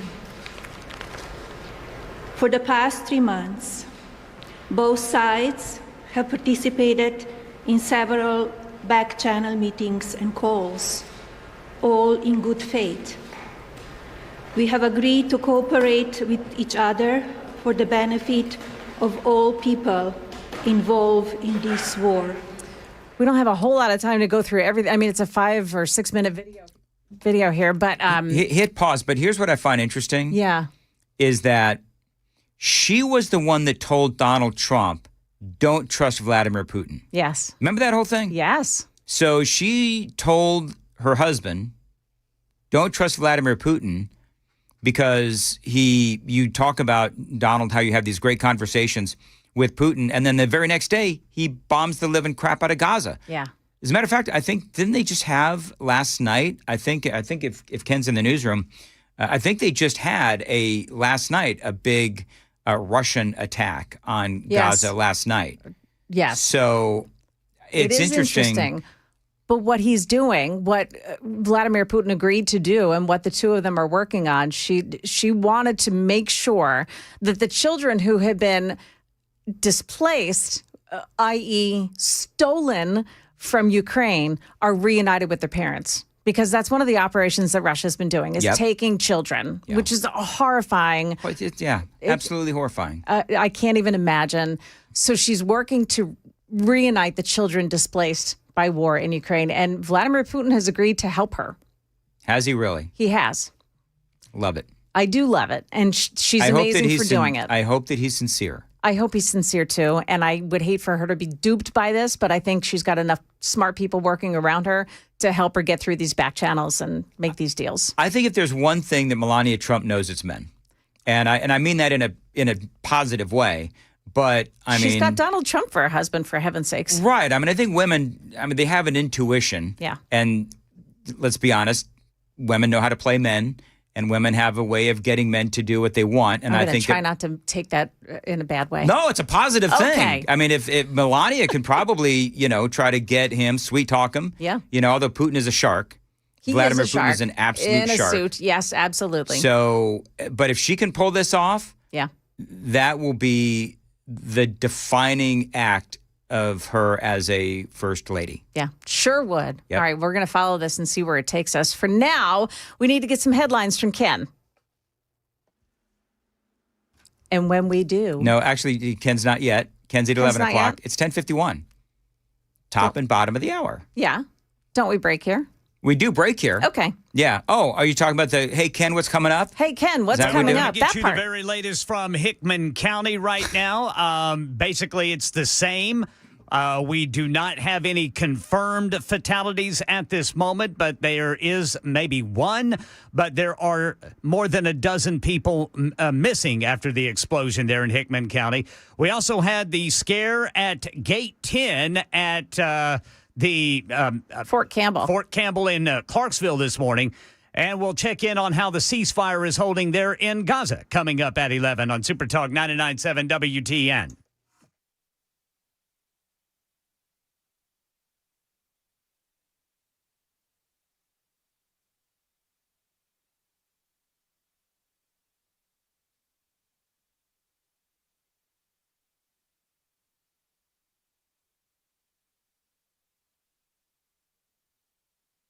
Hey, what's up? It's Chris Hand here for my friends at Cabinet Makeovers. I've been texting with the owner of Cabinet Makeovers, Dan.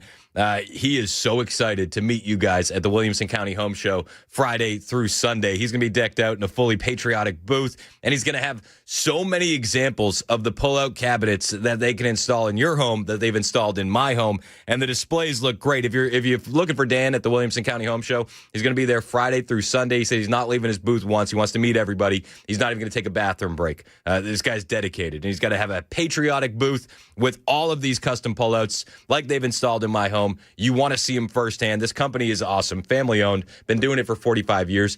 Everything they do is Tennessee made. Every cabinet, pullout, drawer, all wood construction, full extension, soft close glides. Craftsmanship is top notch, and you're going to be able to see it for yourself Friday through Sunday at the Williamson County Home Show. If you don't want to wait, you can always see examples of their work at cabinetmakeoverstn.com, or you can call them right now and say, I need to make that investment in my home. 615-331-7010, 615-331-7010, cabinetmakeoverstn.com.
All right, drivers, right now we've got a rolling roadblock. One lane is open there in Sumner County, 65 northbound before Bethel Road. I've also got audio from a Ring doorbell camera in the Bucksnort area of this explosion in Hickman County. We'll let you hear that coming up at 11 on Super Talk 99.7 WTN. 10:58 here. WTN, I'm Joan Jones sitting in for Chris Hand today, and I've brought along my sidekick, Dan Mandis. Hello. You know, the music of Chris Hand. I know. I don't know about you, but I feel hipper and cooler. I got like 3 points higher on my coolness scale. It's exactly just right. because of this music. Mm-hmm. Yep. Mm-hmm. Do we have any additional information about this? About the explosion? About the explosion in Hickman County? No. Not yet. Okay. It sounds like Ken. So you've got some doorbell, ring cam? I do indeed. Is it audio or is it video too? It is audio. Okay. But it's video, but it's audio. You can't see it from this Ring doorbell camera, but you sure can hear it. Mm-hmm. We played one earlier. I don't know if it's the same one, Ken, but it sounds like there's like 2 distinct explosions. I hear what sounds like a small one and then a large one. Yep. And then the echo carries for another 30 seconds. This thing was heard in Bucksnort, right? So about 55, 60 miles outside of west of Nashville. Yes, sir. And this was heard in Williamson County and Murray County. So this was a massive explosion, obviously. It would have to be. The whole thing is just Yes. So I don't know. I've got theories, Ken. He's got theories. I don't know. It's not appropriate though at this time. All right. So look, coming up here on WTN, we've got another story that's breaking this morning about someone who's been arrested for mailing a threatening letter to Benny Johnson. If you know who Benny Johnson is, he's one of those. He does a podcast. Yeah, he's an influencer. He's very. He was very. He was very much affiliated with Charlie Kirk. Yes, absolutely. And he is one of those guys, and he makes a lot of people mad. Yep. Apparently, he really made this person mad. Wait till you hear what he has to say about what was contained in the letter to him. Do you know what Benny Johnson's biggest sin is? What is it? He's a family man and a Christian. Yeah. And that doesn't. Wait, hold on. He's cis. Yes. There's that too. There is that all too. right. So we'll tell you what this person was all ticked off about that sent it to him and what's happening right now with Pam Bondi and this case. So it's coming up here. It's 11 o'clock on Super Talk 99.7 WTN.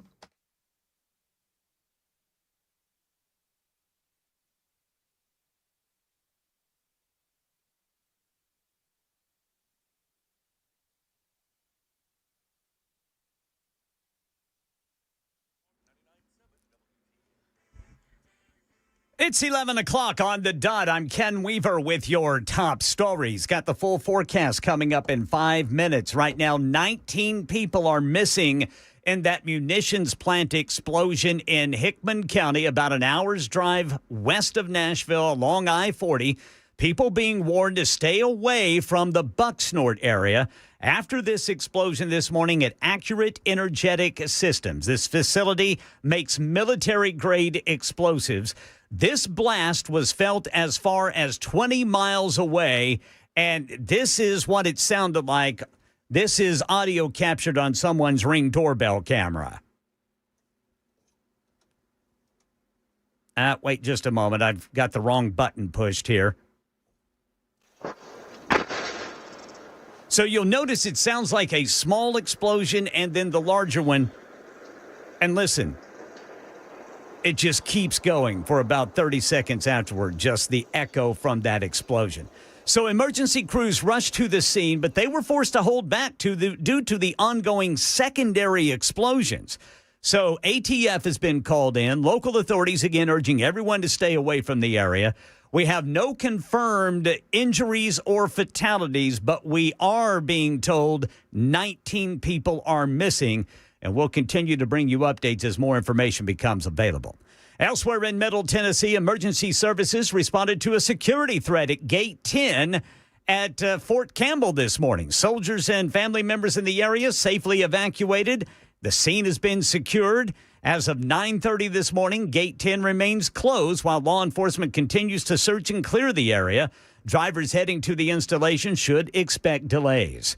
And a ceasefire is now in effect in Gaza, according to the Israeli Defense Forces. Israeli Prime Minister Benjamin Netanyahu says the country celebrating the expected return of the hostages. He also warned Hamas to disarm or else. ABC News chief foreign correspondent Ian Pannell is in Tel Aviv, where he says the UN appears to be back in control of Gaza aid deliveries. We're seeing images of one of those Gaza humanitarian Foundation aid sites having been abandoned. This was a system that was set up to try and bypass the UN. It was ostensibly an American company, and it was hugely controversial. Hundreds of people were killed around those sites. Well, it now appears that that's almost just been pushed to one side as this deal starts to move forward. Israeli troops have been withdrawing from parts of Gaza, repositioning along agreed lines. A 72-hour countdown is underway for Hamas to release all remaining Israeli hostages.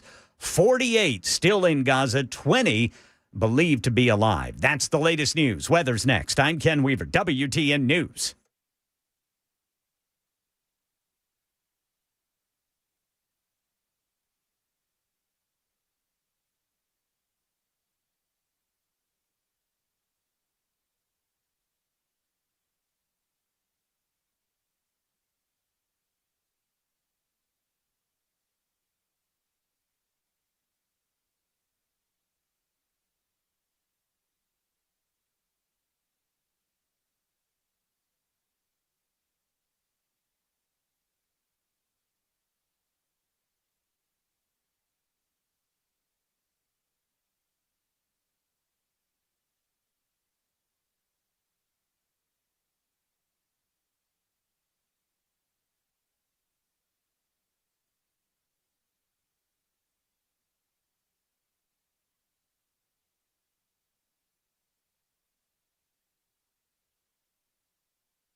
So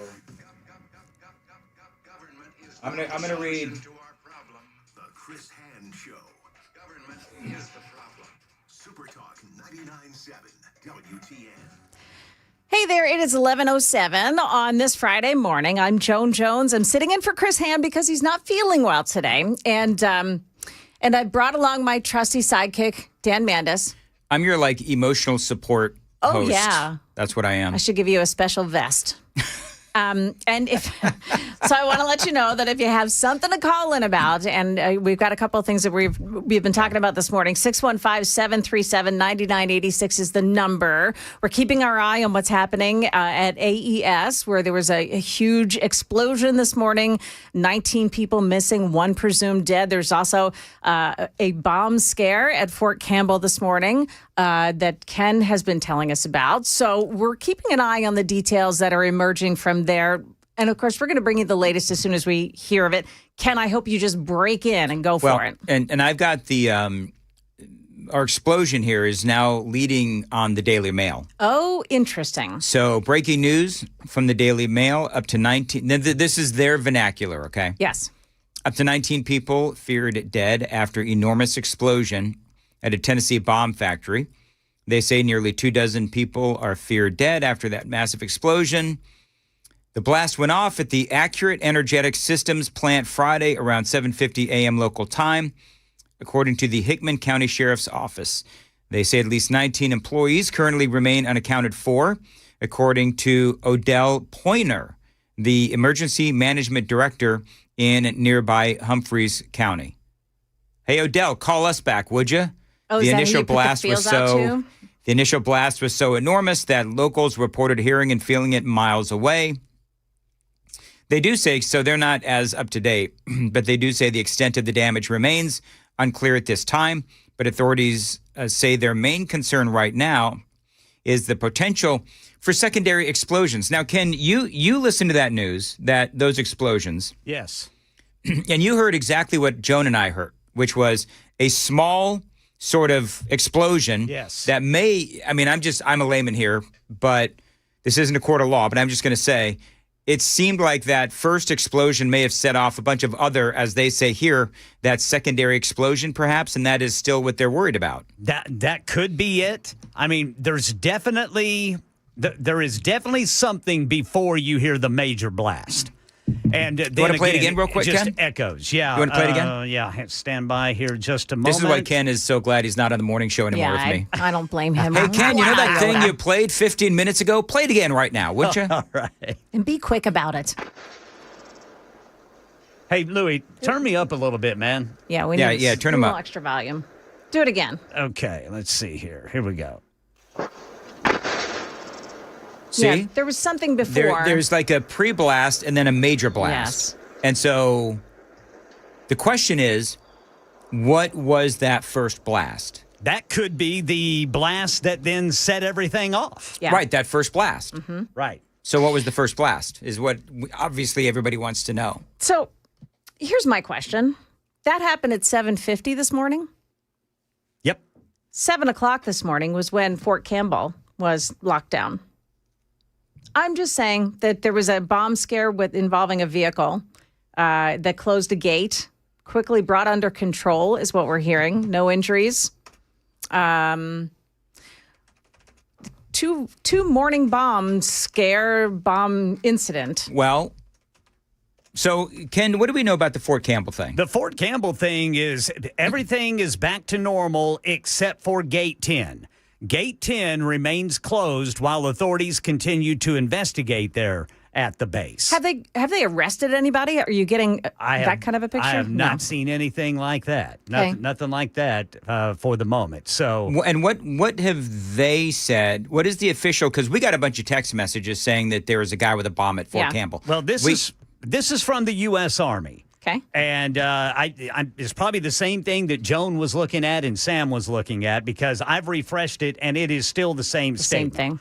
Early this morning, Fort Campbell Emergency Services responded to a security threat at Gate 10.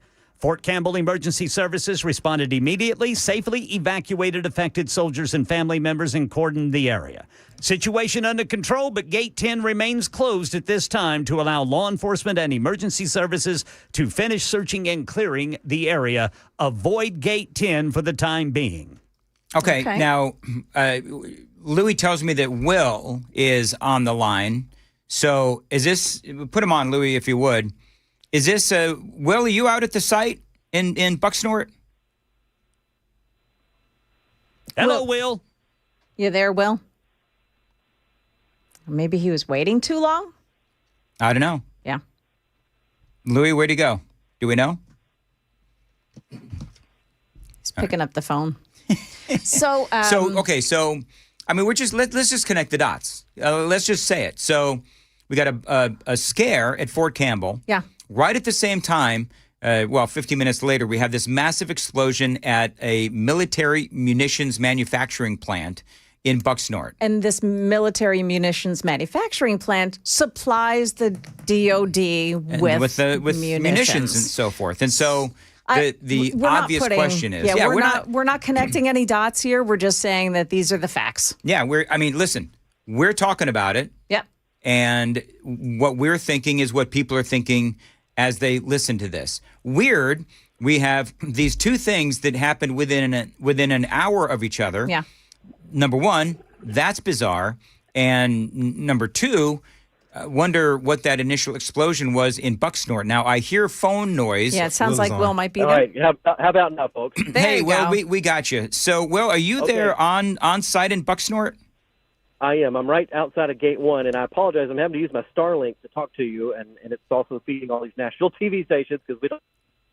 That may be the delay, folks, and I apologize for that. But, no problem. Yeah, so I was there in my home in neighboring Perry County. I have the radio station in there, WOPC, and we felt this about 7:45. And I'm going to be honest with you, I thought that was an earthquake tremor. It had to be. And then I was listening to the scanners. The calls started to come in. It took them about 5 or 6 minutes to connect the dots to the emergency responders as to what had taken place. And sure enough, it was this massive explosion about 45 minutes up the road from us here in Linden at this Accurate Energetic plant. We just wrapped up moments ago a press conference here from the Humphreys County Sheriff. This is right on. This is kind of a shared responsibility here. It is literally on the line of Humphreys and Hickman County. And the sheriff says, this is massive. That's all he could say. He said, this is massive for us. This is a scene where it is going to take a lot of time for them to comb through what the debris field that has been left behind. To give you, can you guys still hear me okay? Yeah, Will, before you go on, Will, can you just tell me what's your name and what position do you hold? Sure. I don't know. Sure. No problem. Who am I? Okay, so my name is Will Nunley, and I own the local radio station down in Perry County, WOPC. And gotcha. So we have, I'm your radio neighbor down here. Will, how do you spell your last name really quickly? Nunley. Thank you. All right. No problem. Love you guys. Big fan, first time caller. Oh, nice. But listen, this is this campus where they are kind of still responding, to be quite frank with you, is a couple of thousand acres. And this is, as you've been detailing this morning, this is a both defense and private military explosives manufacturer. So there are laboratories and there are several different buildings that span this campus. You're probably wanting to know if officials gave us any numbers of casualties, injuries, and the answer is no. We even pressed them on that. I said, can you give us, is this, anywhere in the neighborhood of a dozen, more than a dozen? I know there are numbers floating out there, but so far as what is being released from emergency management and the sheriff right now, there is no confirmed number. He did confirm fatalities. And when you see, the visuals that you may have seen today on social media or on television, and you see what is left or not left, I should say, of this plant, that's an unsurvivable situation in most cases. Yeah, so, we are seeing here that ABC News is now reporting multiple people are dead following that devastating blast. Humphreys County Sheriff saying that there are some fatalities. That's as far as they'll go. Yeah, okay. Correct. And that's exactly what we're reporting as well, because they just will not specify a number. So I would be weary of anybody giving you exact numbers because that's not been released here at the scene. But this is a coordinated response from at least 4 different counties, and I'm sure that you guys have been detailing throughout the morning just how many different areas felt this explosion.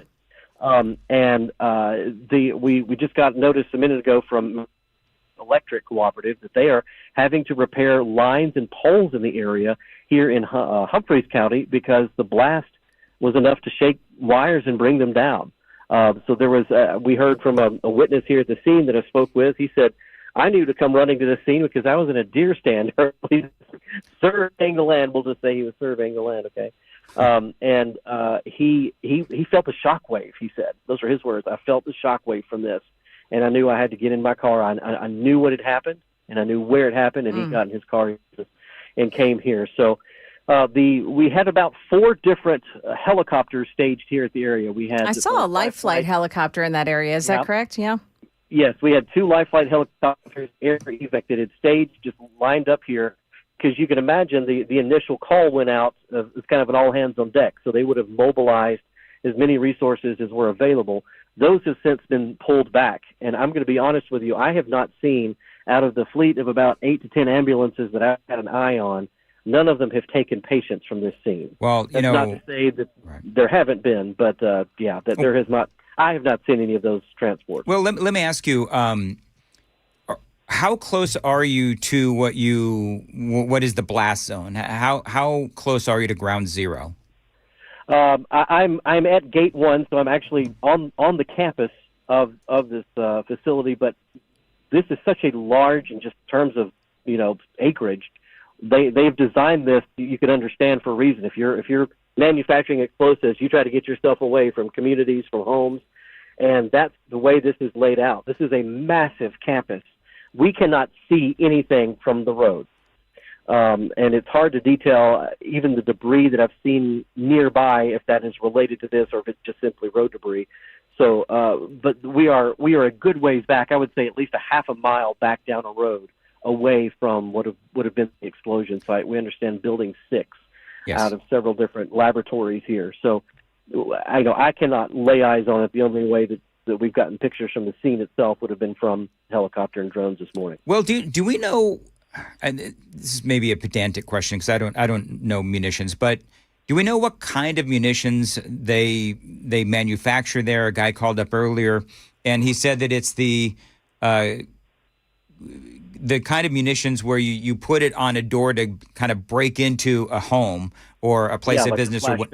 Yeah, like a breaching. They call it breaching munitions. Do we know what else they do there? I don't specifically know. The company describes himself as providing, explosives and chemicals and agents like that to both defense contractors, so for national defense, and also private contractors as well. So you can imagine there may be some type of, that they may use the construction zones, and then also to law enforcement. That's how they describe themselves. So far as what the different types of chemicals may be called, I'm not sure at this hour. Gate 10 is, I'm sorry, that gate that you're at now, it's closed. Are you seeing still emergency vehicles on the scene? I saw earlier that there were ambulances. Are they still on the scene? Have they gone away? They're beginning to be scaled back at this point. We've had about 8 sitting here in the staging area. There are a couple of different gates, a couple of different ways to access this facility. And right now, the Tennessee Highway Patrol has shut down the highway in the area. You can imagine traffic being diverted. We've seen the TBI laboratories arrive, as well as the Tennessee Highway Patrol kind of crime scene processing. The ATF, we understand, is on the scene as well, as you would imagine in a situation like this. So what we're noticing is the initial kind of first responders, the ambulances, the helicopters, the fire trucks, that's being scaled back. The sheriff was detailing to us that they had to kind of go to the area and make sure there were not going to be subsequent explosions. He doesn't believe that that's going to be an issue at this point, but they are aware of that and they're monitoring that very carefully. They believe this was confined to that one building, but now it's just a matter of Are there other buildings on that campus? Yes. So they describe them as laboratories.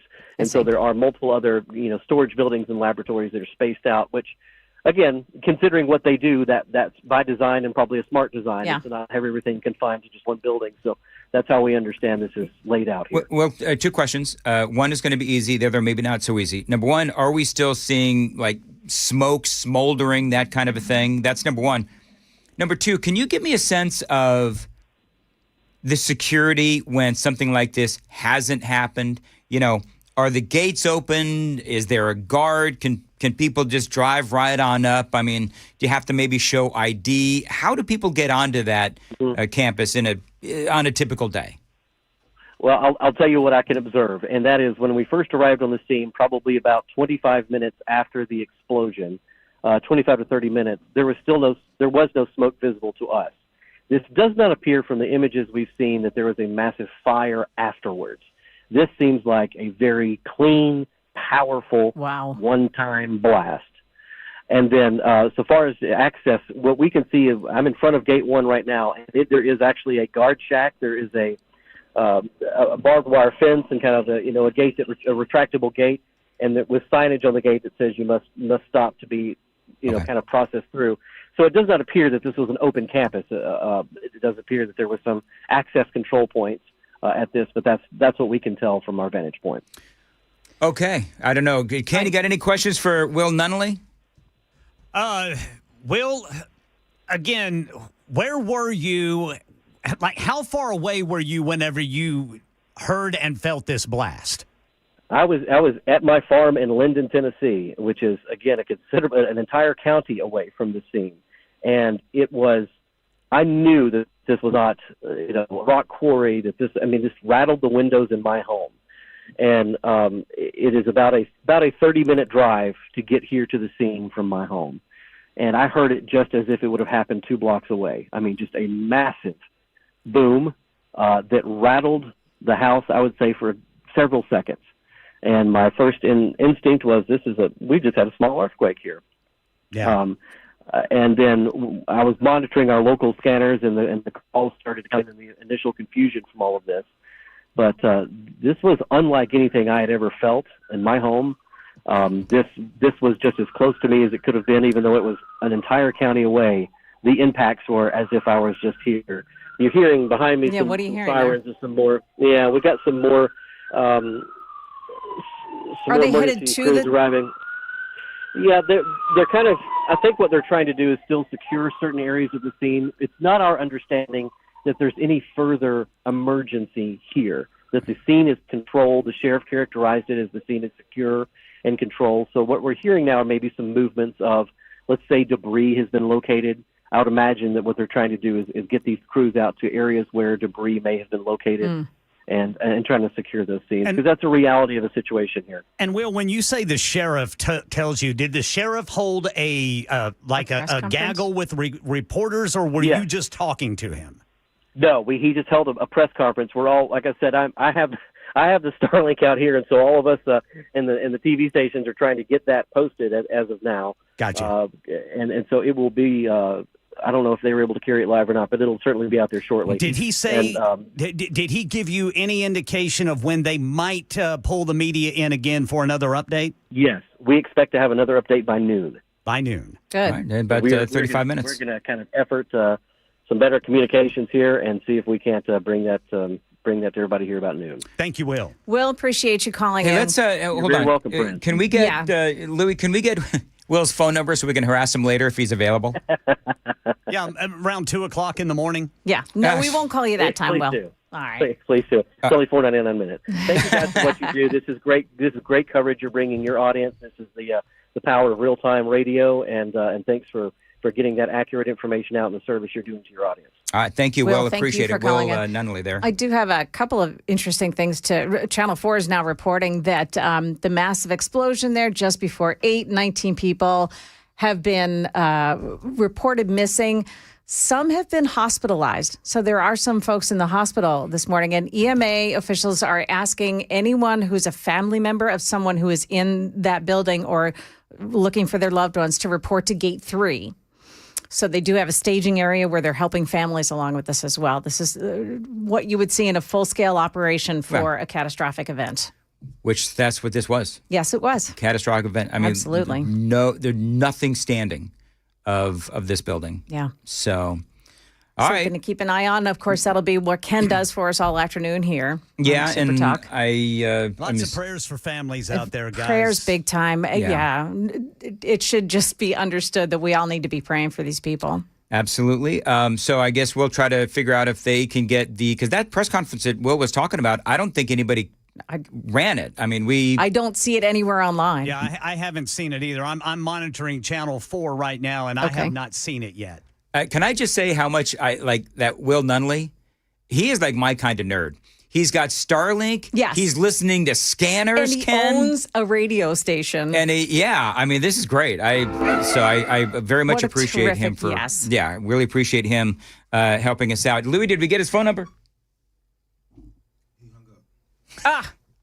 He knew I wanted his phone number, and he hung up. That's what it is. I shouldn't have said. Hey, Will, scared him. I'll shoot him another text, another okay, message, good. and see if we can get his phone number. Yeah. All right. So, and we'll keep on top of it because we've got that other press conference coming up at 12 o'clock. Okay. Be right back in a couple of minutes. It's 11:27 on WTN.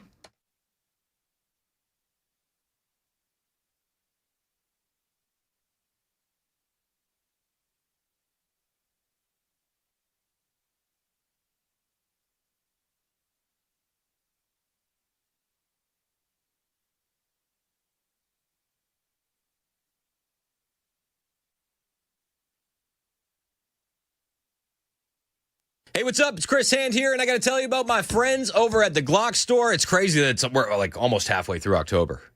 Before you know it, it's going to be Christmas, and the holidays sneaking up that fast. So what are you doing for your holiday party?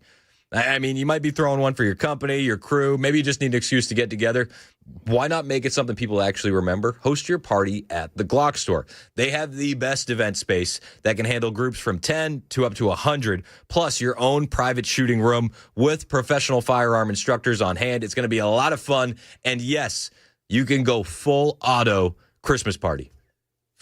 Unbelievable. That's the most American Christmas party that you could ever have. Call the Glock Store retail showroom right now and ask for the manager on duty, and they'll get you started on your party plan. 615-682-6565. They'll help you with all the details and even the catering if you need it. 615-682-6565. Trust me, these dates fill up fast every year, so you want to get your spot locked in now. That's at the Glock Store, minutes from the airport, worth the drive from anywhere. Call them for your party, 615-682-6565.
"19 people missing, fatalities confirmed in the Hickman County explosion." Details coming right up on Super Talk 99.7 WTN.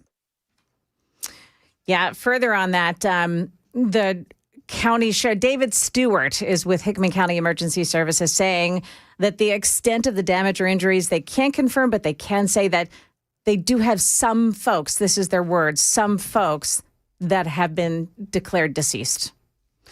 So we'll get more information. There's going to be a press conference at 12 o'clock. Yes. My bad. Sorry. That was on my phone. Yeah. And looking at some of the videos, Yes. and these are horrific, catastrophic videos of the damage at accurate energetic systems. And we'll just keep folks updated. We just got Will Nunnally off the phone, who is on site there. We'll try to get him back for an update a little bit later on as well.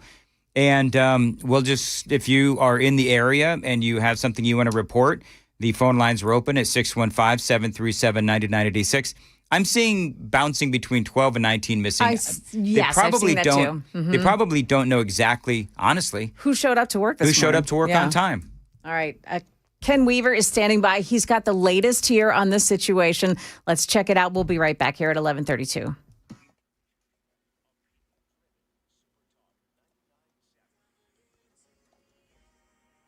Full forecast and traffic coming up in 5 minutes, and the explosion in Hickman County. Authorities confirming there are fatalities, have not given an exact number, but 19 people are missing, and it was caught on people's Ring doorbell cameras miles away at 7:50 this morning.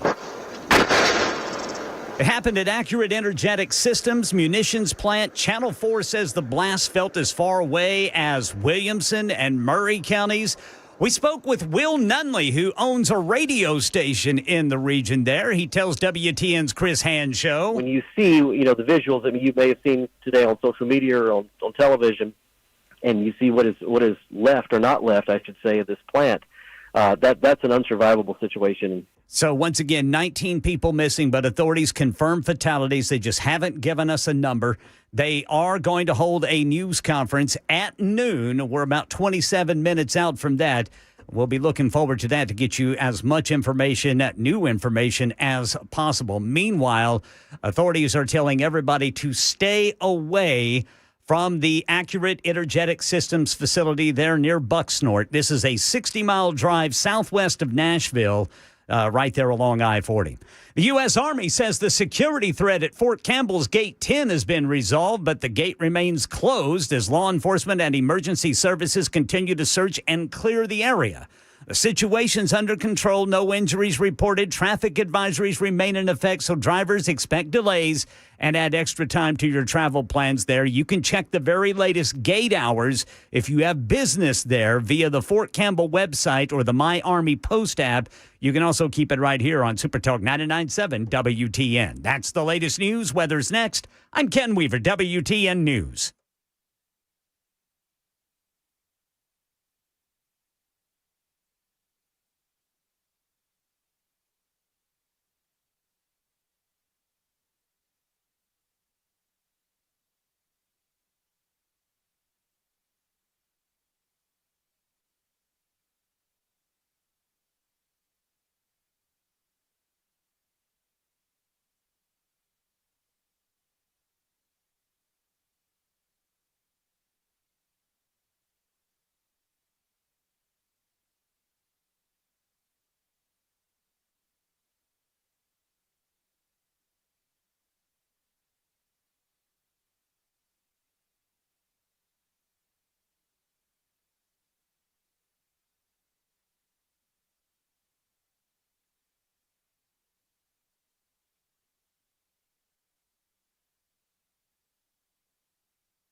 Aha, but you would be fooled if you thought this was Chris Hand, because it's Joan Jones. Chris called out today. He's not feeling well. He's a little under the weather, hoping he's feeling better by tomorrow. Right now, it is gorgeous and 71 outside, and we are inside with lots of information for you.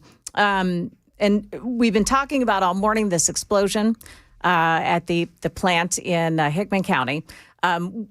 They are saying, the officials there are saying that there are some people dead and some unaccounted for, and officials are working to relocate. They're getting the families of the victims and the people who are unaccounted for to a particular gate 3 on that campus, and trying to start the process of identifying who they are, where they would have been. This is not a rescue operation. This is not a rescue operation. The life flights that were there on the ground, as we heard from our friend earlier, have gone. Some of the ambulances have left. This has turned into a different phase of this operation, and it's not, like you said, it's not a rescue anymore. This is recovering what they can. And if you're just joining us, this was an explosion at a place called Accurate Energetic Systems, Hickman, Humphreys County, right there at the county line. And they build explosives, munitions and explosives and that kind of thing. And there was a massive explosion there about 7:50 this morning. And we just spoke to our friend Will Nunnally out there, and he is on site, and he is talking about a massive presence there on the scene. And one of the things that he said, which I thought was interesting, is there's a lot of ambulances that went in, not a lot went out. And if you see the images online, you will see that there is not a wall standing. This was devastating. A massive, it's absolutely devastating, massive, catastrophic explosion. And right now, are we still saying 12 missing? 19 people missing. Okay, and some are already dead. There are some hospitalized. That was new information. Some hospitalized as well. We've got Ken continuing on that story. Yep. He's going to keep on checking the news sources to find out what the latest information is, and he'll pop in here if he's got something to say about it. Yep. I do want to switch over to the shutdown, because just a few moments ago, Office of Management and Budget Director Russ Vogt announced that the reduction in force has begun. The RIFs are happening. And so that means that a lot of people are about to lose their jobs today. There is no vote scheduled in the Senate. In fact, there is no vote scheduled in the Senate until next Tuesday. FAFO Friday. Yeah. And so nothing will be happening to end this anytime soon. Now, Louis, I think, are you ready for me here? I've got some audio that I wanted to play. Lou? You have to talk to me, bud, because I can't see you. There's Louis, is such the audio a up? She's going to play some audio.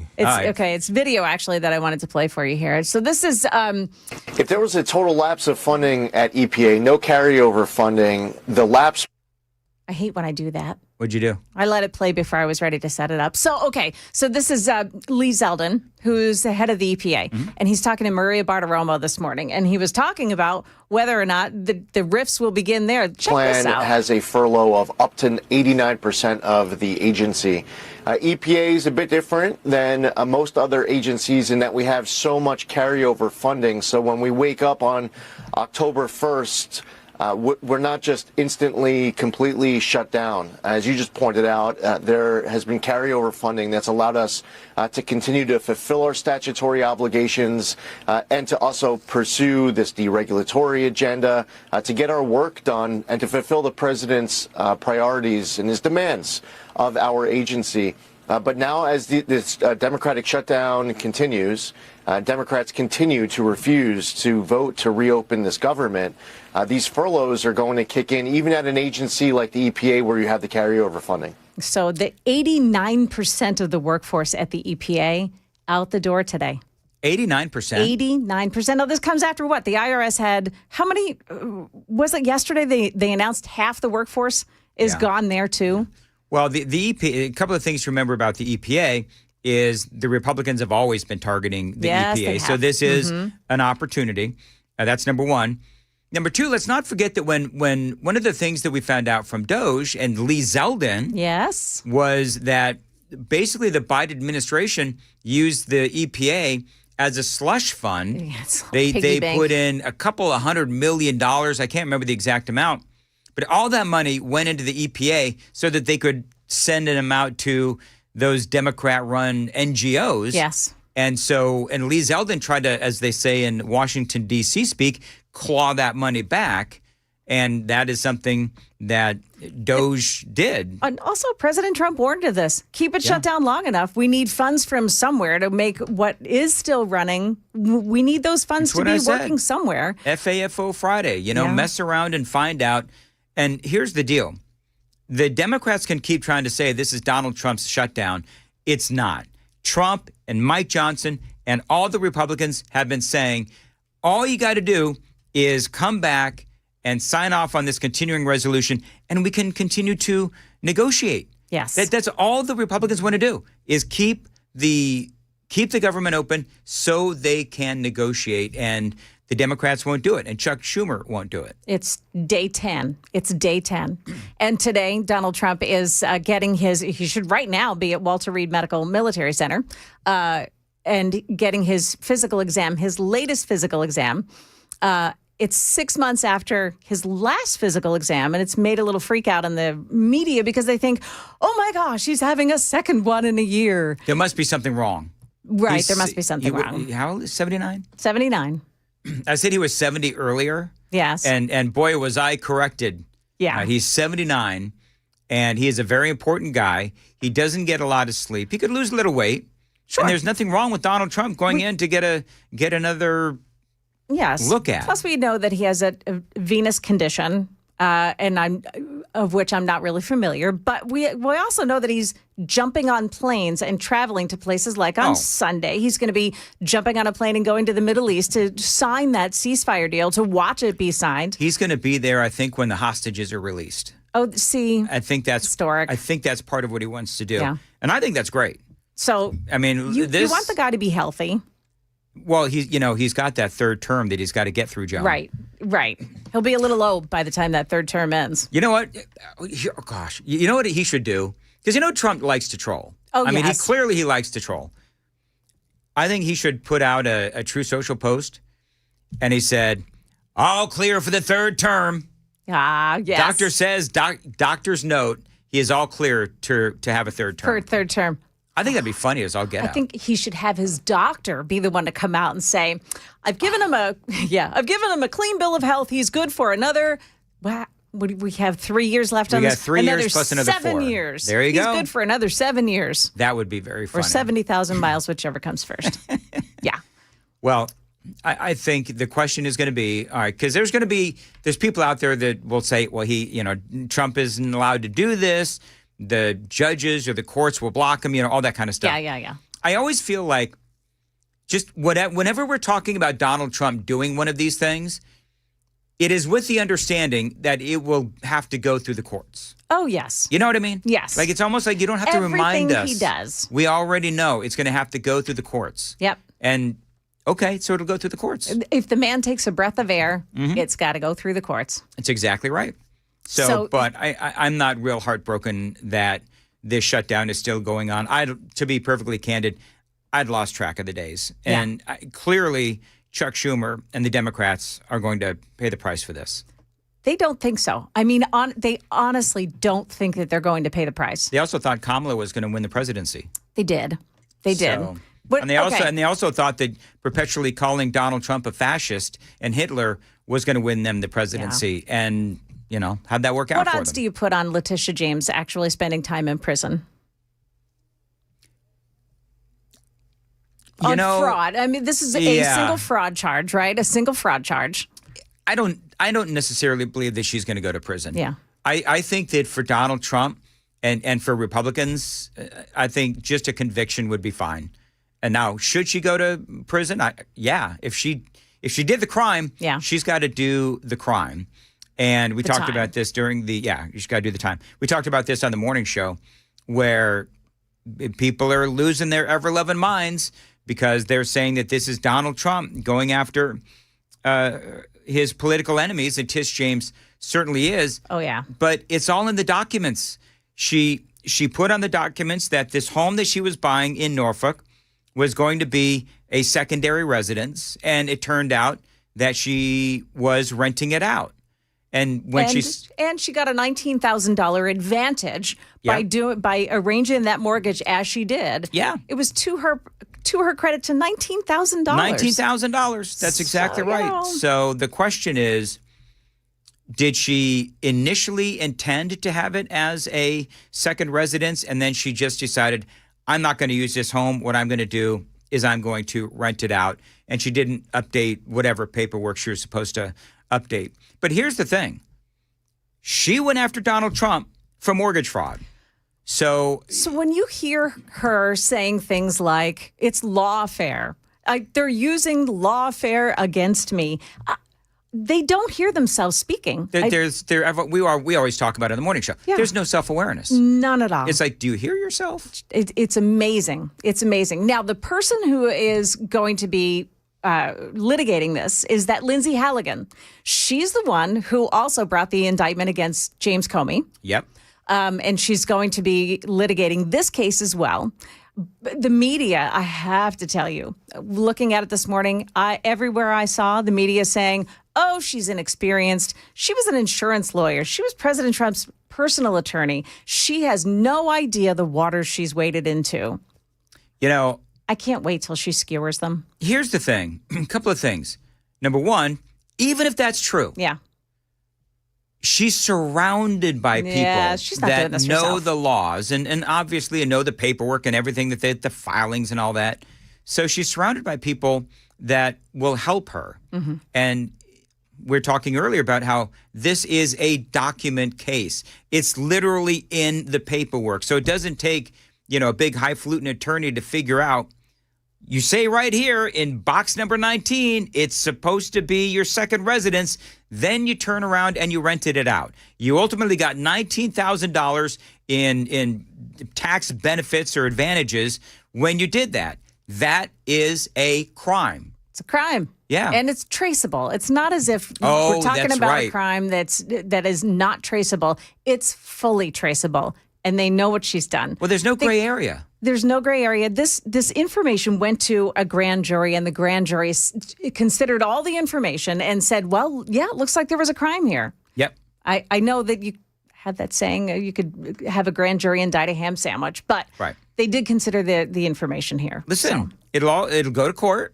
Yes. And she is presumed innocent, and then they'll do a trial and the whole thing. And if she's guilty, then she'll pay whatever fine she has to pay. Yeah. Maybe she'll spend a little time in jail. I have no idea. We're talking to Jonathan Fahey earlier during the morning show, and he said this really is a lesser crime. So, but she allegedly did the crime, and so it's all got to be litigated. It does. And here's the deal.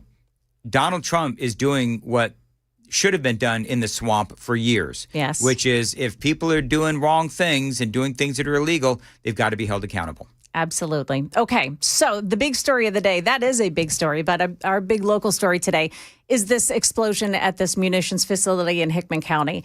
And we do know that the emergency responders are there. They are searching for survivors, but we do know that there are some fatalities, some people in the hospital, and some that are missing. And we're going to put that all together for you in a newscast with Ken Weaver coming up in just a couple of minutes here. Right now, it is 11:53 on Super Talk 99.7 WTN.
We'll get you the very latest on the explosion at Accurate Energetic Systems munitions plant about an hour's drive southwest of Nashville in Hickman County.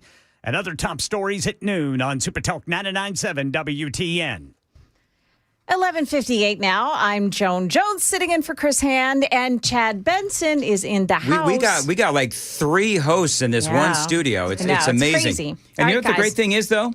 Is that we've got 3 hosts, only 2 working chairs. Can they see this on the? You see I have this? one of them. Whoa. That's nice. That's nice. Yeah, I almost You actually almost fell. during the commercial break, I almost fell on my Keister. on my keister.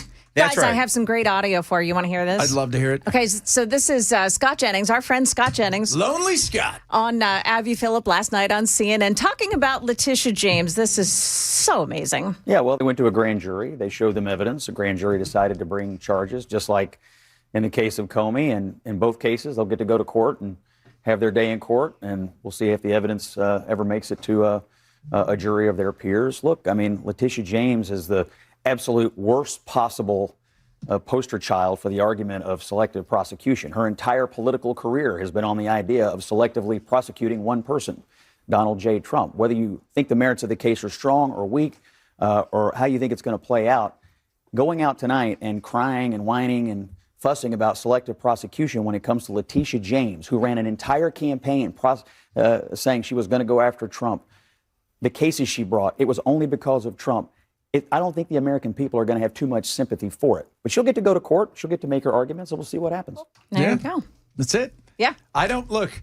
You know what? I thought I think lawfare is ridiculous. I think what she did, it was ridiculous. I think that he's done it's ridiculous. At the same time, I don't feel sorry for her. Sorry. You went out, campaigned on it, and the day after you got elected, you went and said, I'm going to be a pain in his ass. He's going to know who I am. She had a conviction. She just needed a crime. Yeah. Isn't that the truth? That was the truth. So do you have more of this on your show today? I'm going to talk a little bit about this. How's the explosion? What do we know so far? We know that there are 19 people who are unaccounted for. There are some deaths, is what they're saying. There are some in the hospital, but they're not giving specific numbers. But coming up in this hour, there's supposed to be another press conference, and maybe we'll learn more. It looked like devastating. There was just nothing there. There's nothing there. Catastrophic. Nothing. I mean, it just all that was there was papers and cars that were blown to hell. Yeah. Yeah. All right, so Chad's up next. I will be back Monday morning at 5, along with Joan. Yeah, but I'll be sitting, back in the dust-encrusted news corner. It's at least a little cleaner It's in here. nicer in here, yes. Yeah. Well, that's Are you because saying that about Ken? You saying Ken doesn't keep it clean? That's pretty mean, Ken. Yeah, well. he's the news That's director. a Weaver guy, right? He should be like news director and head vacuum cleaner person. Oh, we need some of those. Some of those places are a mess. Some of this trash has been around for weeks. Have I shown you my chair? Yes, it's a nice chair. All right, moving right along. Have a good All show, right, Chad. everybody we'll see have you a good Monday. weekend. See you later.